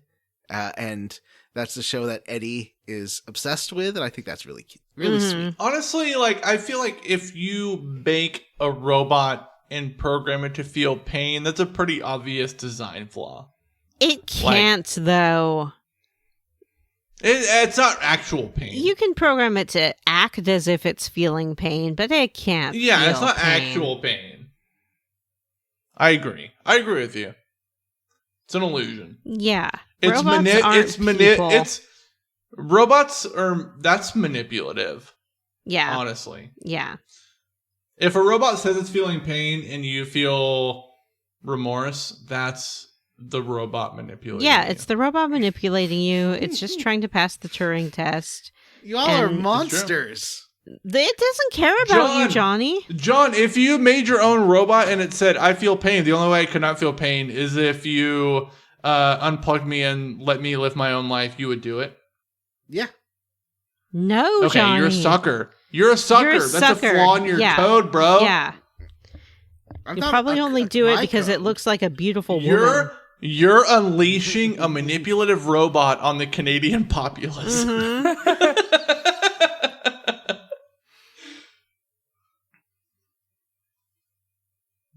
All right, so then suddenly Eddie starts being weird. There's like a recall code. Mm-hmm. And Ulysses is like, "Thanks for bringing me the Eddie, sucker. I didn't even care." Yeah, it's if like you it's mine came now, and here." then Eddie goes away, and I was like, okay. Yeah. It's very sudden. Yeah.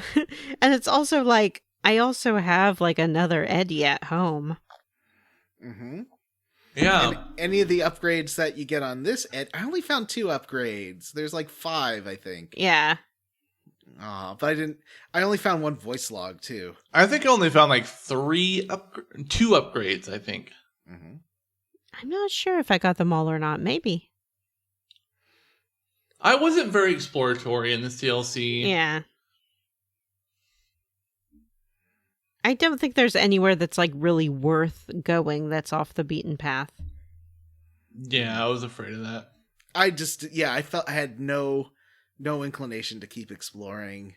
The enemies were tanky and frustrating to deal with. I did find a Deathclaw, a secret named Deathclaw though, named like Rar. Oh, I did too. Mm-hmm. And you can apparently make if you have a high enough skill, you can make his claw into a weapon. But I did not have that high enough skill. I took his claw, but I didn't have the skill either. As an aside here, I like that Matt is wearing his Manscaped shirt. Yeah. It's good stuff. He wants you to It's know so that comfy. he's trimmed. Those, it's comfy stuff. Although my Manscaped razor has died. Oh no! Really? It won't stay charged for more than maybe like 30 seconds. Oh, that's awful. Wow. Yeah, and I used it like almost every day. Huh. Well, if you need Yeah. a new one, I might be able to get you a promo code. Oh, square roots, whatever. Do you think it still works? No, it definitely doesn't. The They best shut part about that that shit was off a when they long time ago. emailed us and they were like, "You sold 0 units." They're like, your ads generated 0 sales. Yay. But we also, tried really hard.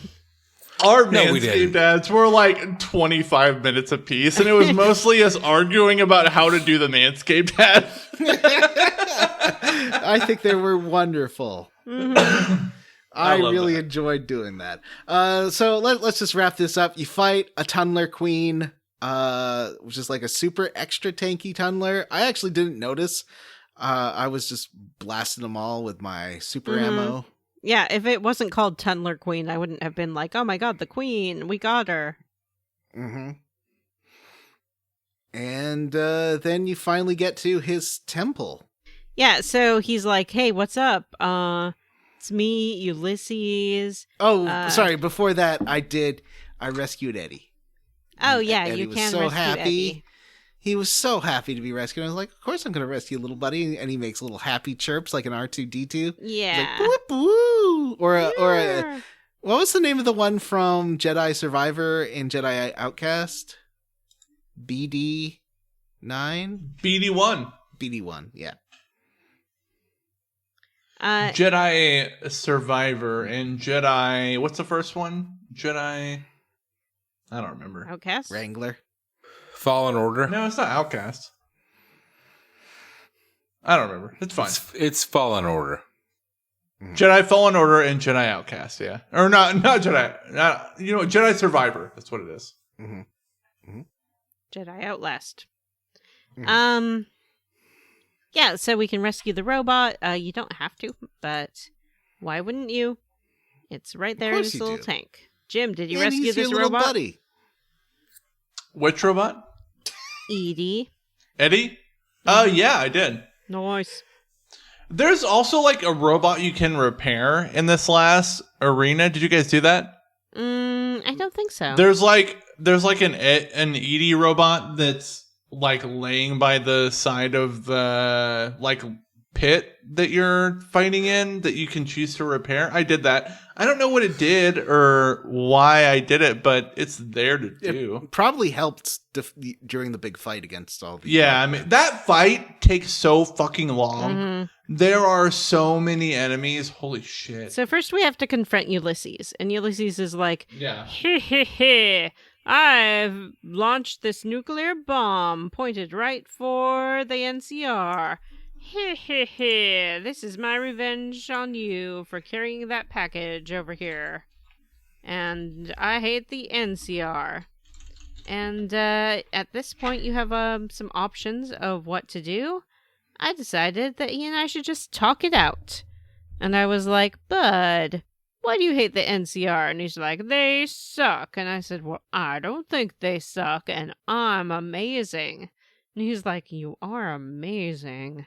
And I did see you make a whole community here once, so maybe if you don't think the NCR sucks, it doesn't suck after all.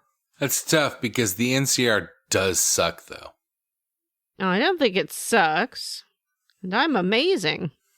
Vanessa loves shoving people off of their land. I do. She's like, manifest destiny. Woo! Yeah. I have a charter that lets me do this. Private ownership is bullshit. Everything for the state. Taxes, please. Yum, yum, yum, yum. Oh, they taste so good. So that's what I did. I chatted out with him, and he's like, well, I don't know how to stop this bomb, and also, I set it up so a bunch of marked men would come, just in case I couldn't kill you, but I'll help you fight them. Then we fight off waves of I did the marked same men. thing. I did the boring same thing too. Wow. It's not boring, John. It's not boring just because we all did it. It's not boring to talk it out. It's good. Communication is important. It's how we're able to keep this podcast going year after year. Communication. So he helps you fight off these waves of marksmen, and then he's like, "Whoa, we gotta get out of here! This whole place is gonna blow once that bomb goes off." And at this point, you have the option to just run away, or you can try to divert or disarm the nuclear bomb. Johnny, what did you do? I finally betrayed the Legion and sent it to nuke the base. I thought this would kill Caesar, but I don't think it actually does. Wow, I can't believe you. What a monster. Ulysses was right about you all along. Me? Those dudes suck. They do suck, but that doesn't mean you drop a nuclear bomb on them. Yeah, it does. Jeez. Talk about a nuclear solution. Did you see what they did to all of the Mojave and surrounding states? Well, those guys were not nice. No, I did see how they enslave every woman and don't let them have jobs or anything. Mm-hmm. I'm not really into that. Mm-hmm. I chose to disarm the bomb. And the only way you can do that is by having your little Edie just blow itself out there and kill itself. No! So you can be like, "Oh no, there must be another way." And I was just like, "Oh, if you're sure you want to do this, then go ahead. You're just a beep boop robot with no soul. What do I care?" You monster! You're the Yeah, I didn't drop a nuclear bomb on anyone. You killed the delightful beepy friend. It was just a bunch of zeros and ones. It didn't have a soul. You're just a bunch of meat and goop. Yeah, I don't have a soul either. So Okay. what? Jim, what did you do? I sent my nuke to the Legion Wow. and enjoyed watching it explode. Wow. I think it's a nice touch after you make your decision. When you get back into the wasteland, you can see the bomb going off in the direction that you sent it. Mm-hmm. Just a nice little touch. You can also go visit some of the fallout, I think. Yeah. There's a wasted version full of irradiated ghouls. I did not go there, but I should have. I don't know. I just wanted to finish the game. Yeah. Wow. I can't believe this. Matt, can you believe this? No. Yeah. Thank you. Matt would never do such a thing. Mm-mm. All right. So and I definitely played this entire DLC. Of course. Mm-hmm. Then we get an ending cutscene. I guess for all of us, Ulysses was alive. In mine, he's like, "Oh, he really thought about what he did. And he stayed in the divide, thinking about what he did." The end. Mm-hmm. Yeah, he's going to be like the guardian of the divide now. Right. Guarding a bunch of irradiated waste, I guess. Good for him. Well, that's Lonesome Road. Yeah, I agree. It's not as good. I did like Ulysses as a character. I sort of liked the way it subverted the anonymous protagonist thing. You know, it's like, oh yeah, this character does have a life, or did have a life before the events of this game. Yeah, Gave you a little bit of a pass. I just wish you had more choice in it, but I mean, I understand that they couldn't. Because, you know, it's a story. Well, Yeah, and also the like happened. thing that you did is like something that your character was totally unaware of, and I would say pretty innocent in. Don't shoot the messenger, man. Mm-hmm. Moving on. Back to the main game. Finally, after weeks and weeks, y'all remember Mr. House? Vaguely, that's Rene Aubergenois.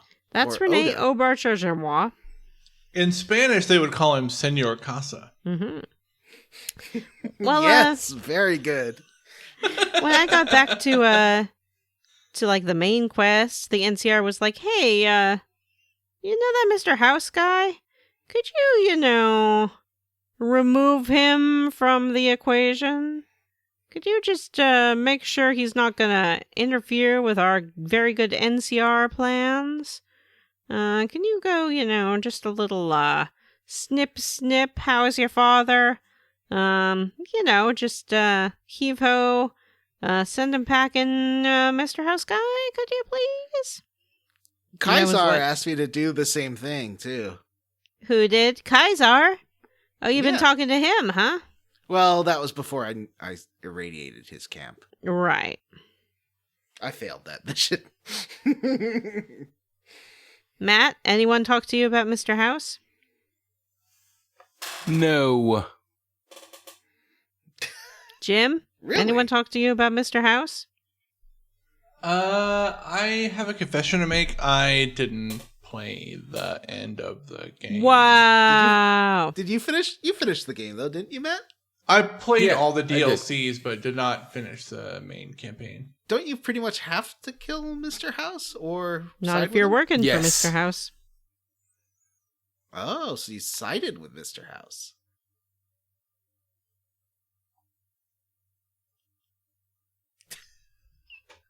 So, I didn't hear an answer there if you answered, Matt. he's keeping it in suspense. Okay. So I went to go visit Mr. House in the Lucky 38. I had, when I was like poking around the waste before, found some Lucky 38 access terminals and just like flipped the switch on them. I didn't know what that did, but I think what it did is made it easier for me to break into the part of the Lucky 8 that houses the physical body of Mr. House. How did you get back there, Johnny? Well, I just walked there, and then I did hack a terminal, and I opened the terminal. And once I got inside there, the robots were getting mad at me, but I just turned them nice. There's a terminal right there that just switches them to friendly mode. Yeah. I did tell Mr. House that I was going to do this originally, but then something happened, and I was having issues, so I had to. I think I got killed by one of his robots accidentally. So I just did it without telling Mr. House that I was going to betray him. Yeah, It is pretty funny. He gets real upset if you betray him. Yeah, I didn't tell him either. I thought it would be a fun surprise. So you head on to his private chambers, and he's chilling out there in a little cryogenesis pod. Mm-hmm. And There's an option to open it, even though it will give him risk of microbial infection. right. And so I opened the terminal, then I looked away at my phone or something. I looked back, and he just was right there, and I literally went, ah! Because he's just right there in the middle of the screen. When you let him out, he sort of extends out of his pod, and he is pretty desiccated for a living human being. And he is not happy to be out of his pod. He's like, I planned this for centuries, and you opened my pod. Why? And I was like, NCR rules, house jewels. And he's like, you idiot. You fool. I'm like, I'm going to be queen of the Mojave. I don't have any gods or masters. Did he respect that more than my NCR alliance? No, he was like, you're an idiot. You'll never get this. You'll never be a good ruler. And I'm like, yeah, well, you're gonna watch my rule through your monitors, aren't you, buddy? He's like, no, don't do that. Just kill me. I'm like, no, I'm gonna do the nice person thing and let you live and watch what happens. Bye. Yeah, you can basically cut him off from his network, so he's just an old little corpsey guy, unable to interact with the world, or you can kill him. I also cut him off because I was like, why don't you just enjoy like the rest of your natural life here? It'll be fun. He didn't think it was fun. So that's Mr. House. After that, you can, if you want to, upgrade the Securitrons underneath Kaisar's camp. Did you do this, Johnny? Oh, yeah. I did that a while ago. So why would you want to do that? So that you have a nice, super great army. So basically, this is why I was on good terms with Kaisar, because he asked me to go blow up whatever Mr. House had below his camp. So I was like, oh, yeah, sure, I'll do that. Wink. I didn't wink at him, though. I think that would have given it away. Meanwhile, you do run into Benny, and Benny's like, hey, and Kaisar orders me to kill Benny, and Benny's like, do it quick. And I'm like, okay. And I just murdered Benny. That's how I got my chip. And then I went and freed all the robots, which does produce a rumbling so that dumb Kaisar thinks that the base is not functioning anymore, but actually is producing super powerful Securitrons. Oh, right, because you had to let Benny live before, and he escaped with the platinum chip, so you had to chase him to Kaisar's camp to get it back. Exactly. And so that's why Kaisar then asked me to kill Mr. House, and I was like, sure, I will. Wink. And you did. Yeah. Well, no, I didn't. I let him live. Oh, right. I didn't let Kaisar live, though. You killed Kaisar? So basically, if you are doing the House always wins, or you are doing the Yes Man Queen of the Desert route, then it's good to have the upgraded Securitrons, because they can create an independent Vegas that will be ruled by neither the Legion nor the NCR. They have their own robotic army. Mm-hmm. The NCR never asks you to upgrade the Securitrons, so if you're going the NCR path, you can avoid that altogether. In fact, in the NCR path, you never have to go meet Kaisar at all. But I did, just to say hi. I didn't like him. I expected him to be, suave and erudite, but he's just an asshole. He's like, you show up and he's like, I'm gonna kill you. And you're like, but you invited me. And he goes, I'm just fucking with you. Yeah, that dude sucks. Yeah, he's awful. He's also has his own card in the Fallout Magic the Gathering collection. Wow, that's exciting. He does. I'd love if the description was just, he sucks. Mm-hmm. +1 to your fucking land or whatever. So then, after I have enabled the Securitron army, I then go back to the bunker, and Yes Man shows me the fully operational. Well, he shows you like the armaments on the pre-upgraded Securitrons, and then he's like, well, if you want to do this upgrade, let's do it. So then I upgrade them, and their screen flashes red, and suddenly they have missile launchers and super lasers and stuff. Oh, they're really good. Mm-hmm. Did either of you upgrade the Securitrons? I Or did, Matt? just for funsies. After that, this is sort of our last chance to do any companion quests. I don't want to spend too much time talking about it, but I did do Arcade's companion quest. Yeah, what's that all about? I didn't do very many this time. I just did Veronica's, which ended terribly, and I did Cass's. And I thought that the what's the name of the people that the Van Ness? Mm-hmm. Van Graffs. I thought the Van Graffs yeah. would get arrested or something, but they're still operating their shop, and if you go anywhere near it, they all run after you. Yeah, some of them outside it attacked me. I didn't try going in there, though. You'll murder them all, and then Cass gets mad at you. She's like, if you wanted to murder them, we could have done that. You didn't have to go through all this getting evidence stuff. She gets really upset if you do that. Oh, sorry. So at this point, Arcade notices that the end game is near, and he's like, hey, listen, here's the thing about me, Arcade. I used to be like a member of this group called the Enclave. I don't know if you've heard of them. The Enclave are, of course, the very bad guys from Fallout 1 and 2. No, maybe 2? Something like that. The Enclave is the remnants of the United States government that sequestered itself on an oil rig right before the war. So Arcade says, yeah, my dad was in the Enclave and his old buddies are still around, so I think maybe we should gather them up and see if they'll help in the Battle of Hoover Dam. So you go around and you gather up 5 elderly citizens, including Cannibal Johnson, who lives in a cave, but he says that's just his name. He's not actually a cannibal. And you take them to their secret hideout where they have a bunch of power armor and a vertibird. One of them is fervently anti-NCR, so he's like, no, I'm never going to take part in this, but I just dialogued him down. And then Arcade's like, great, that's everyone here.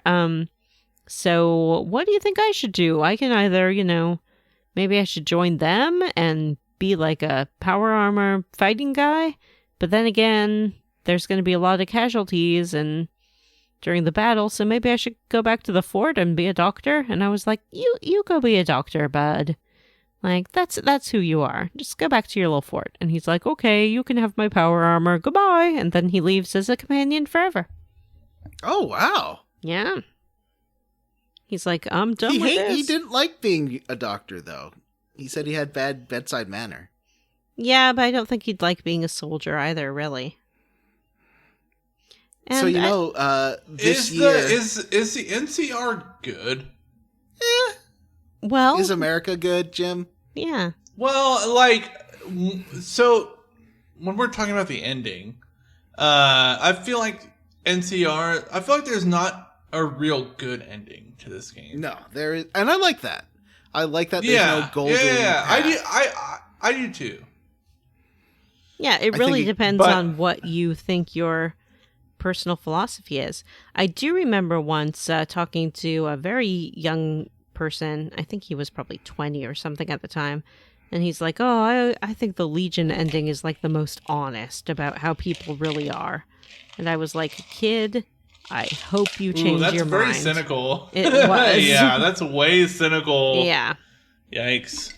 Because I think the Legion ending is enslaving most of the Mojave, which is big yikes if you endorse that. Yeah. I mean, what the Legion advertises basically is security. Like, everyone says, like, oh, there's no bandits in Legion land. Inconsistency, yeah.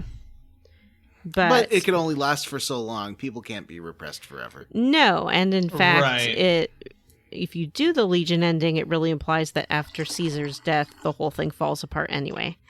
Because people weren't following ideals. I kind of appreciated that. I appreciated that part where it's like, without this figurehead who's advocating for our way of life, like, things just kind of fall apart. I appreciated that, but at the same time, like, there's not really...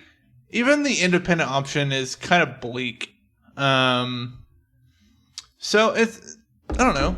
It's a complicated ending. Yeah, we'll talk about our endings when we get there. We're almost there. So that was Arcade. And then the Enclave agrees to help out at the Battle of Hoover Dam, which is almost here. So I feel like you know it when it happens, the next mission. It's a weird place to put this mission. It is a weird place to put the mission. The ending to this game feels a little rushed. Yeah, it really does. And the prevent the assassination of President Kimball ending, I feel like isn't signed. Like I've solved it on my own once before, but this time I was like, okay, I'm gonna look up how to do it because I can't remember. Because I tried that the Hoover Dam as a space is so big that you think you might have to explore all these other power facilities when it's actually just everything you need to know is in the visitor center. And it doesn't really explain that. No, it doesn't. So President Kimball's coming to give a speech at Hoover Dam, but the NCR is concerned that there'll be assassination attempts, and it's your job to prevent them. Mm-hmm. It's not actually that complicated. You can find 3 clues if you look around ahead of time. You find a woman who's looking for her friend, who's an engineer, but he's gone missing. You find a blood splatter in a closet, and you can also hack a computer, and it has different information about sniper locations that somebody has accessed. So once you have this information, you can't actually do anything ahead of time. You have to trigger President Kimball's arrival. He comes in a vertibird, and once he lands, this engineer goes to deal with the plane. And you can stop him before he even gets to the plane. Be like, "Hey, who are you?" and interrogate him there, and then he attacks you. Yeah. And if you kill him there, then Kimball's speech gets cut off, and he just leaves. Yeah. Basically, if Kimball notices anything weird going on, he'll take off. Or you can just disarm the bomb, which is what I did, and leave the engineer alone. And he has in his pocket a like a fail-safe detonator, and but if you keep it in his pocket but have the bomb disarmed, he won't attempt to stab the president, which is what he does if he knows that you disarmed the bomb. Then there's a sniper set up sort of behind the speech stage. And if you go, you can watch him throw off. I finally saw that this time. You can see him throw off the guy. It's pretty funny. Yeah, there's an NCR sniper who gets tossed off the building and replaced by a Legion sniper, and you can basically just go shoot him. I happened to be up there before the Legion guy came, and the sniper who was present just killed him. Like, I didn't have to do anything. But apparently that doesn't work unless you're there. Then the president gives his speech. He gives a medal to Forrest Gump. I don't know if you noticed that guy. Yes, I did. And I did have the engineer start running at him, and I just vaporized him and melted him. Nice. And after that, President Kimball goes on his merry way. And then you suddenly get a cutscene of, like, you have to go tell the NCR, at least I did, head, like, okay, the president's safe. And then she's like, oh no, the Legion's here. It's time for the end game. I told the yes man that. Ah. What did you do, Jim? Well, so I'm curious, like, in real life, how would you guys have done this? Like, John, what would have been Johnny's approach to the end game to Fallout New Vegas? Like, IRL. Probably what I did the first time, which was the house always wins.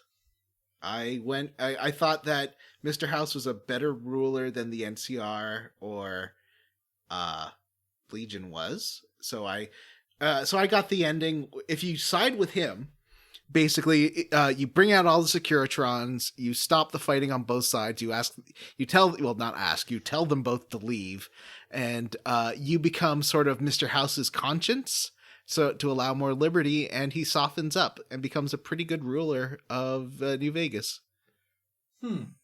If you have good karma. If you have bad karma, then I think he turns like into a despot. I probably would have side with the NCR as well. I'm kind of a Law and Order type, you know? I think IRL I would have gone for the independent New Vegas strip. Like, I think I would have shirked all the factions and gone my own way and let them figure it out.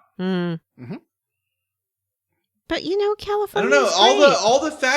All the factions had you do really terrible stuff, and it's mostly been in service to their own interests. So I think letting the people of New Vegas figure it out is the best way to go. Yeah, the NCR did want me to destroy the Brotherhood and the Con and basically everyone else. Yeah. But I told them no. You know, they're flexible. So the Legion has broken to the dam. It's basically just run and shoot from here on out. You have to get to the Legion camp by crossing across the dam. And this is when all your hard work pays off, because all your friends show up to help. Yay! Well, I definitely saw the boomers fly across with a plane. That was pretty fun. Yep. Their dream came true to bomb from a plane. So, the boomers fly across in their plane, and they finally get to drop all the bombs their heart's desire. I had some NCR Rangers show up because I'd been helping the NCR out. So they were pretty cool. The great cons might show up depending on what you did. Did the cons show up for either of you? Nah, they left. They were gone. So the only backup I had really was the robots and the plane. Oh, yeah. And for me, the Brotherhood also came, and so did the Enclave, the old people from the Enclave in their vertibird. So I had lots of friends helping me out at the battle. And then we get to the Legion camp. And interestingly, Caesar isn't the final boss. It's this other Legate Lanius. The reasons for that, I think, are more clear if you follow the Legion path, which none of us did. But spoiler alert, Caesar has a tumor. Oh. And if you do the Legion path, there's this whole thing about trying to cure his tumor or not, or letting sort of this other legate guy take over who's a lot more brutal. But none of that came to fruition for me. It's just, fight this guy. Yeah. I also fought this guy. Mm-hmm. It was pretty anticlimactic, I would say. It's not like a one-on-one fight or anything like that. Oh, actually, sorry. No, I didn't fight this guy. I told him to back down because I've got robots, and even if they tried to win against the NCR, it would be a battle of attrition. So what's the point? Yeah, and he's like, oh, yeah, I guess that's true. I'm like, yeah, so why don't you get the hell out of here? And they retreated. Wow. Yeah, I didn't have any robots with me. So I had to kill him. And then General Oliver shows up and he's like, great job, you did it. And then what happened for you, Johnny? Well, obviously, I took the normal route where I was like, he's like, now, finally, the NCR thanks you. I'm like, don't thank me quite yet. And then the door opens and there's just all these Securitrons. He's like, what the hell are you doing? I'm like, get out of here. There's no more Legion here. There's no more NCR. New Vegas is going to be independent. And he's like, we won't stand for this. I'm like, I think you will, buddy. I think you're going to stand for this, because if you don't, you're going to get your butts blown off by these invincible Securitrons. And he's like, your butt's blown off? Yeah, your butt's blown off. Their whole butt? Yeah, their whole butt. And then he's whole like, butt or just the cheeks? He's like, you know, if you talk to me like this, if the situation was reversed, you'd be hanging right now. I'm like, okay. So I told Yes Man to pick him up and throw him off a tower. What? Because he talked shit to me and was threatening me. So, you know, you got to show that you mean business. And to show that you mean business, you throw an NCR general off the highest tower into the Hoover Dam. Wow. It was a beautiful moment, and I loved it. Yeah, that, like, I'm glad you explained that, because I didn't really understand the screenshot you shared in the Facebook group. It was me throwing the NCR general off of a building. Well, not me. I like Yes Man that, did. but it also looked like there was a Securitron at the Yes top Man. of that. Yeah, Yes Man threw it. Oh, okay. Yeah. Are you a Yes Man puppet? Do you feel like a Yes Man puppet? Is Yes Man telling you what to do? I told him to be less sycophantic, so maybe.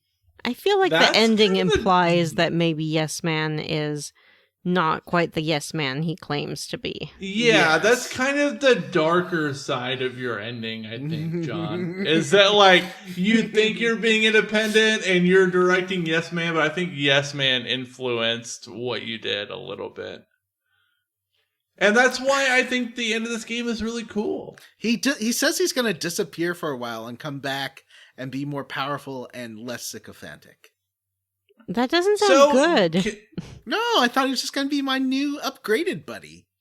That's what he wants you to think, John.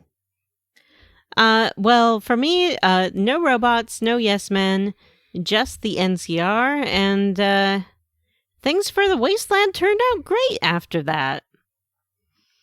We get a very detailed breakdown ending, depending on our choices. Some of my highlights were that Caesar's Legion got the heck out of there. The courier was the hero of the NCR, and I got the Golden Branch, the highest civilian honor. And the NCR brought order to the area. The only real downsides seem to be... Congratulations, Vanessa. Thank you. Good Springs, the town that we first start out in, didn't really do that well under the NCR because there wasn't a demand for independent cities like that anymore. So they kind of fizzled out. Taxes were higher everywhere, but things are pretty good overall. And democracy came to the West. Hooray! Yay! Hooray. And it also goes through like every single faction and every single one of your followers, depending on what you did, which is pretty swell. The Eddie one was just Eddie beeping. Burp, burp, burp, burp, burp, burp, burp, burp, burp, burp. But the Kings were able to form an alliance with the NCR. Novak did well. Everywhere did well. The Powder Gangers were gone. The Fiends were gone. Everything was fine. I didn't like that sheriff, the one from the jail that I got. He apparently did some extrajudicial killings and stuff. I don't know about that, buddy. Well, he did say that's what he was in jail for New in Vegas, the first place. New Vegas flourished, and the NCR respected its independence, and Good Springs did really well. Prim was doing well. Novak was still getting raids from different forces, and that town was having problems. Yeah, there definitely isn't an ending where like every town does great. Mm-hmm. For sure. I like that. Should there have been? No, I don't think so. Okay. And yeah, Veronica went off to, I think she joined the Followers of the Apocalypse or something. No, she kind of went on her own way in mine. Yeah, in mine, Veronica sort of stayed with the Brotherhood, but got really melancholy about it and spent a lot of time on her own, just picking through ruins, trying to find something that would save them. Mm-hmm. Oh, that's not a good ending. No, it's not. But the Brotherhood itself, they were able to reach an arrangement with the NCR because they helped out at the final battle, as were the Boomers. The Boomers opened trade relations with the NCR, and things were okay for them. Mm-hmm. Jim, did anything interesting happen in your ending? Who did you side with, NCR in the end, or did you go independent? So I never experienced it, but I wanted that's right. I wanted to do an independent New Vegas, and it's kind of disappointing you guys didn't do that. Yeah, I did. I want independent New Johnny Vegas. did, yeah. Oh, John did. What did you do, Vanessa? I sided with the You want NCR. NCR. Ew, they're totalitarian. They're not totalitarian. They're a democracy. They are. No, they're not. They are. They're totalitarian. They're a Californian democracy. They're super liberal. They're super cool. Super environmentalist. They're great. I don't like that. No. I think they're centrist. It's the centrist option. How like that. dare you? I took the libertarian option. No taxes here. Love taxes. All right, so that's Fallout New Vegas. Oh, yeah. Are you roundly for or squarely against Fallout New Vegas, Jim? I'm roundly for. I think I've tried to play this game a couple times. This is my first real playthrough, even though I didn't get to the last 20% of the game, but I did all the DLCs. I think the writing in this game, understandably, is lauded in the gaming community. It's a special game, and so I'm roundly for all the writing and the gameplay experience. I feel like it's a little too hard in the beginning, but otherwise, good stuff. Vanessa, are you squarely against this game? I'm not, surprisingly. This was my pick for a game for us to play. I wanted to play it on the show for a very long time, and I had a good time playing it. I think I've played it so many times that this time wasn't as big a thrill as it could have been.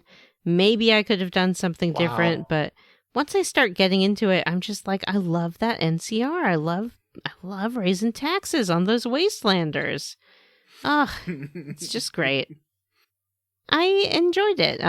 I think it's good writing. I think it's pretty nuanced, good voice acting. You got your Dave Foley, you got your Matthew Perry, you got your Renee Raja. You have everything. Everything you could possibly want in a game, except perhaps for good gunplay. But that's the way it's designed. Johnny, are you roundly for? I'm roundly for it. All right. Oh, sorry. I'll let you finish first. No. Please go ahead. I'm roundly for this game. I had a lot of fun. I can see the flaws more, I think, in this playthrough, but I still had a really good time. I think that old Dead Money and Old World Blues are both make the game better. They're really fun extra pieces of content. So I'm roundly for those. And yeah, it's a good time. I got to meet a bunch of companions I didn't before. See a lot more of the game. And yeah, it's not a perfect game, but it is a game I really enjoyed. It's a good game. Yeah. And Matt is not here, but I'm sure he's roundly for it as well. Matt, his diarrhea came back. He did say at the top of the show that he likes Fallout, which is something that he has claimed to hate in the past. So I think that's really interesting. I feel like this game kind of turned Matt around on the Fallout series. Yeah, and I'm happy to see that because I like the Fallout series. For sure. You love the Fallout series. I love it. I'm going to marry it. Yeah.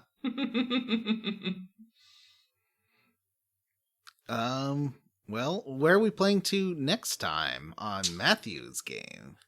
So next game is Final Fantasy IV, and in this first chunker, we are playing to the when you obtain the sand crystal. Oh, okay. Yep. Yeah. So 4 or 5 hours into the game. You boys have fun with that. Bye. Bye. Vanessa won't be there. Wow. But she'll catch up. She's going to keep taking a hiatus for a couple weeks. She but won't. I'll play along. She won't. I will. Are you going to catch up? Yeah, I have it on my phone so I can play it. Do the remaster ×4 XP and you'll get there in 3 hours. I will if that's available in the iOS version.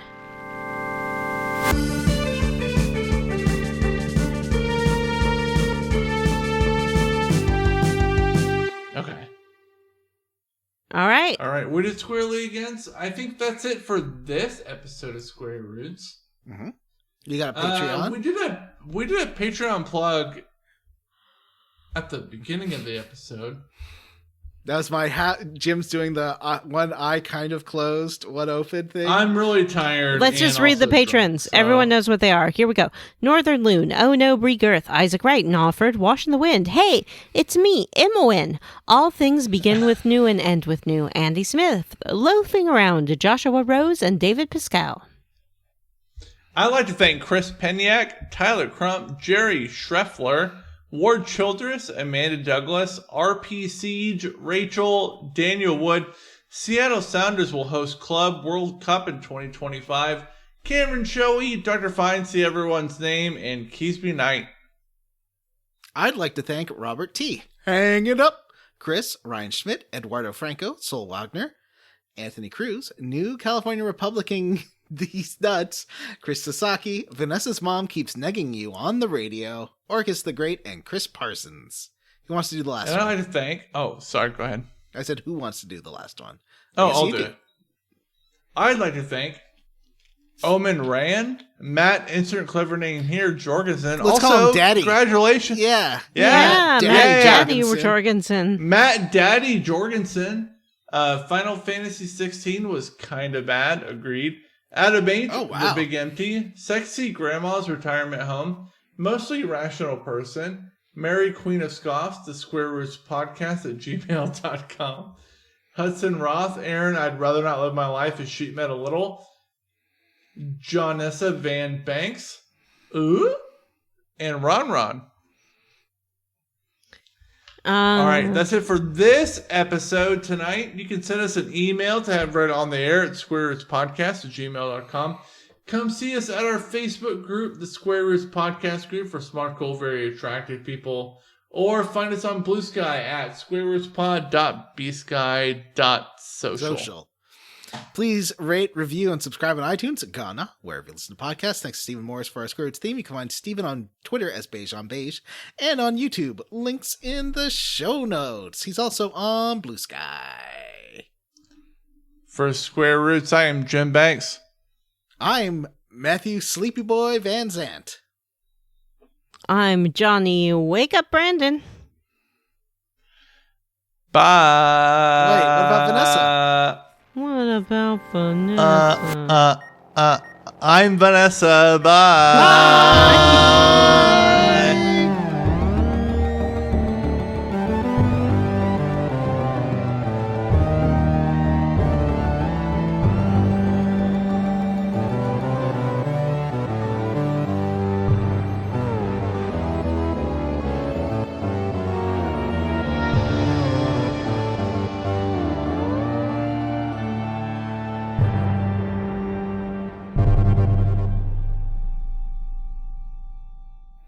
Vanessa, you should take a screenshot. Of the chat. Matt. Okay, 1 second here. Oh. Jim, let's all point at Matt. Jim, I took a screen cap of Matt like 15 minutes ago being asleep. Yeah. Johnny, you have to point to the right, yes, and Jim point like kitty corner the other way. Nope. Down right. Yes. Here we go. Yay.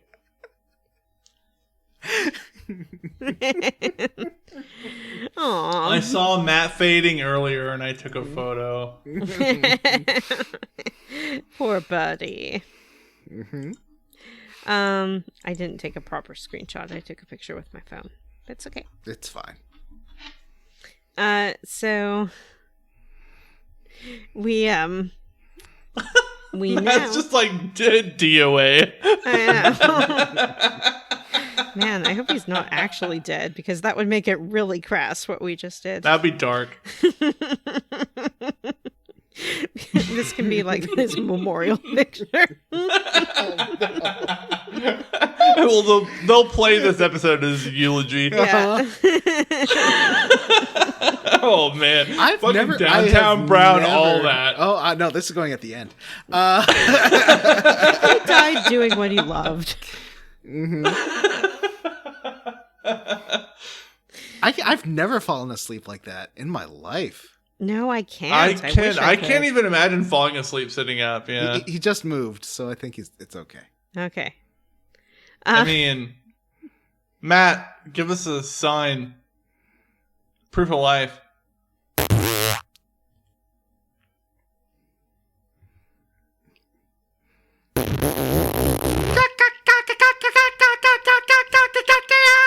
All right.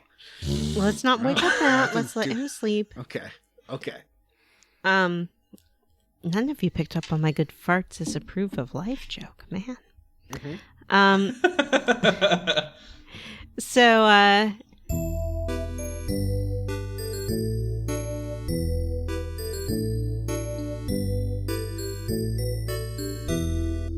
if you have bad karma, then I think he turns.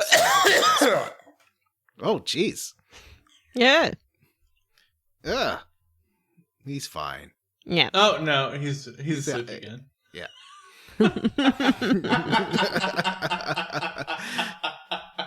That's okay, everybody. So, in real That's life, the best.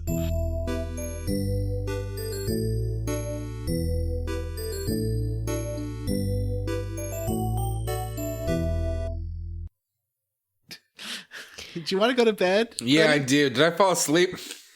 Uh-huh. You totally yeah. did. Pretty cool, dude. It was pretty cool, and we got some great shots. All right, Yeah. good. Well, I'm going to go. Bye. Right. Bye. Bye. Upload Don't your end the track. whole meeting. Oh, he didn't. For the first time ever, he didn't end the whole Amazing. meeting. He Wow. was too sleepy to do Good for his him. joke. I do like this picture we took, though. Yeah, it's good. We can put it on the Square Roots page. My face is hidden. Yep.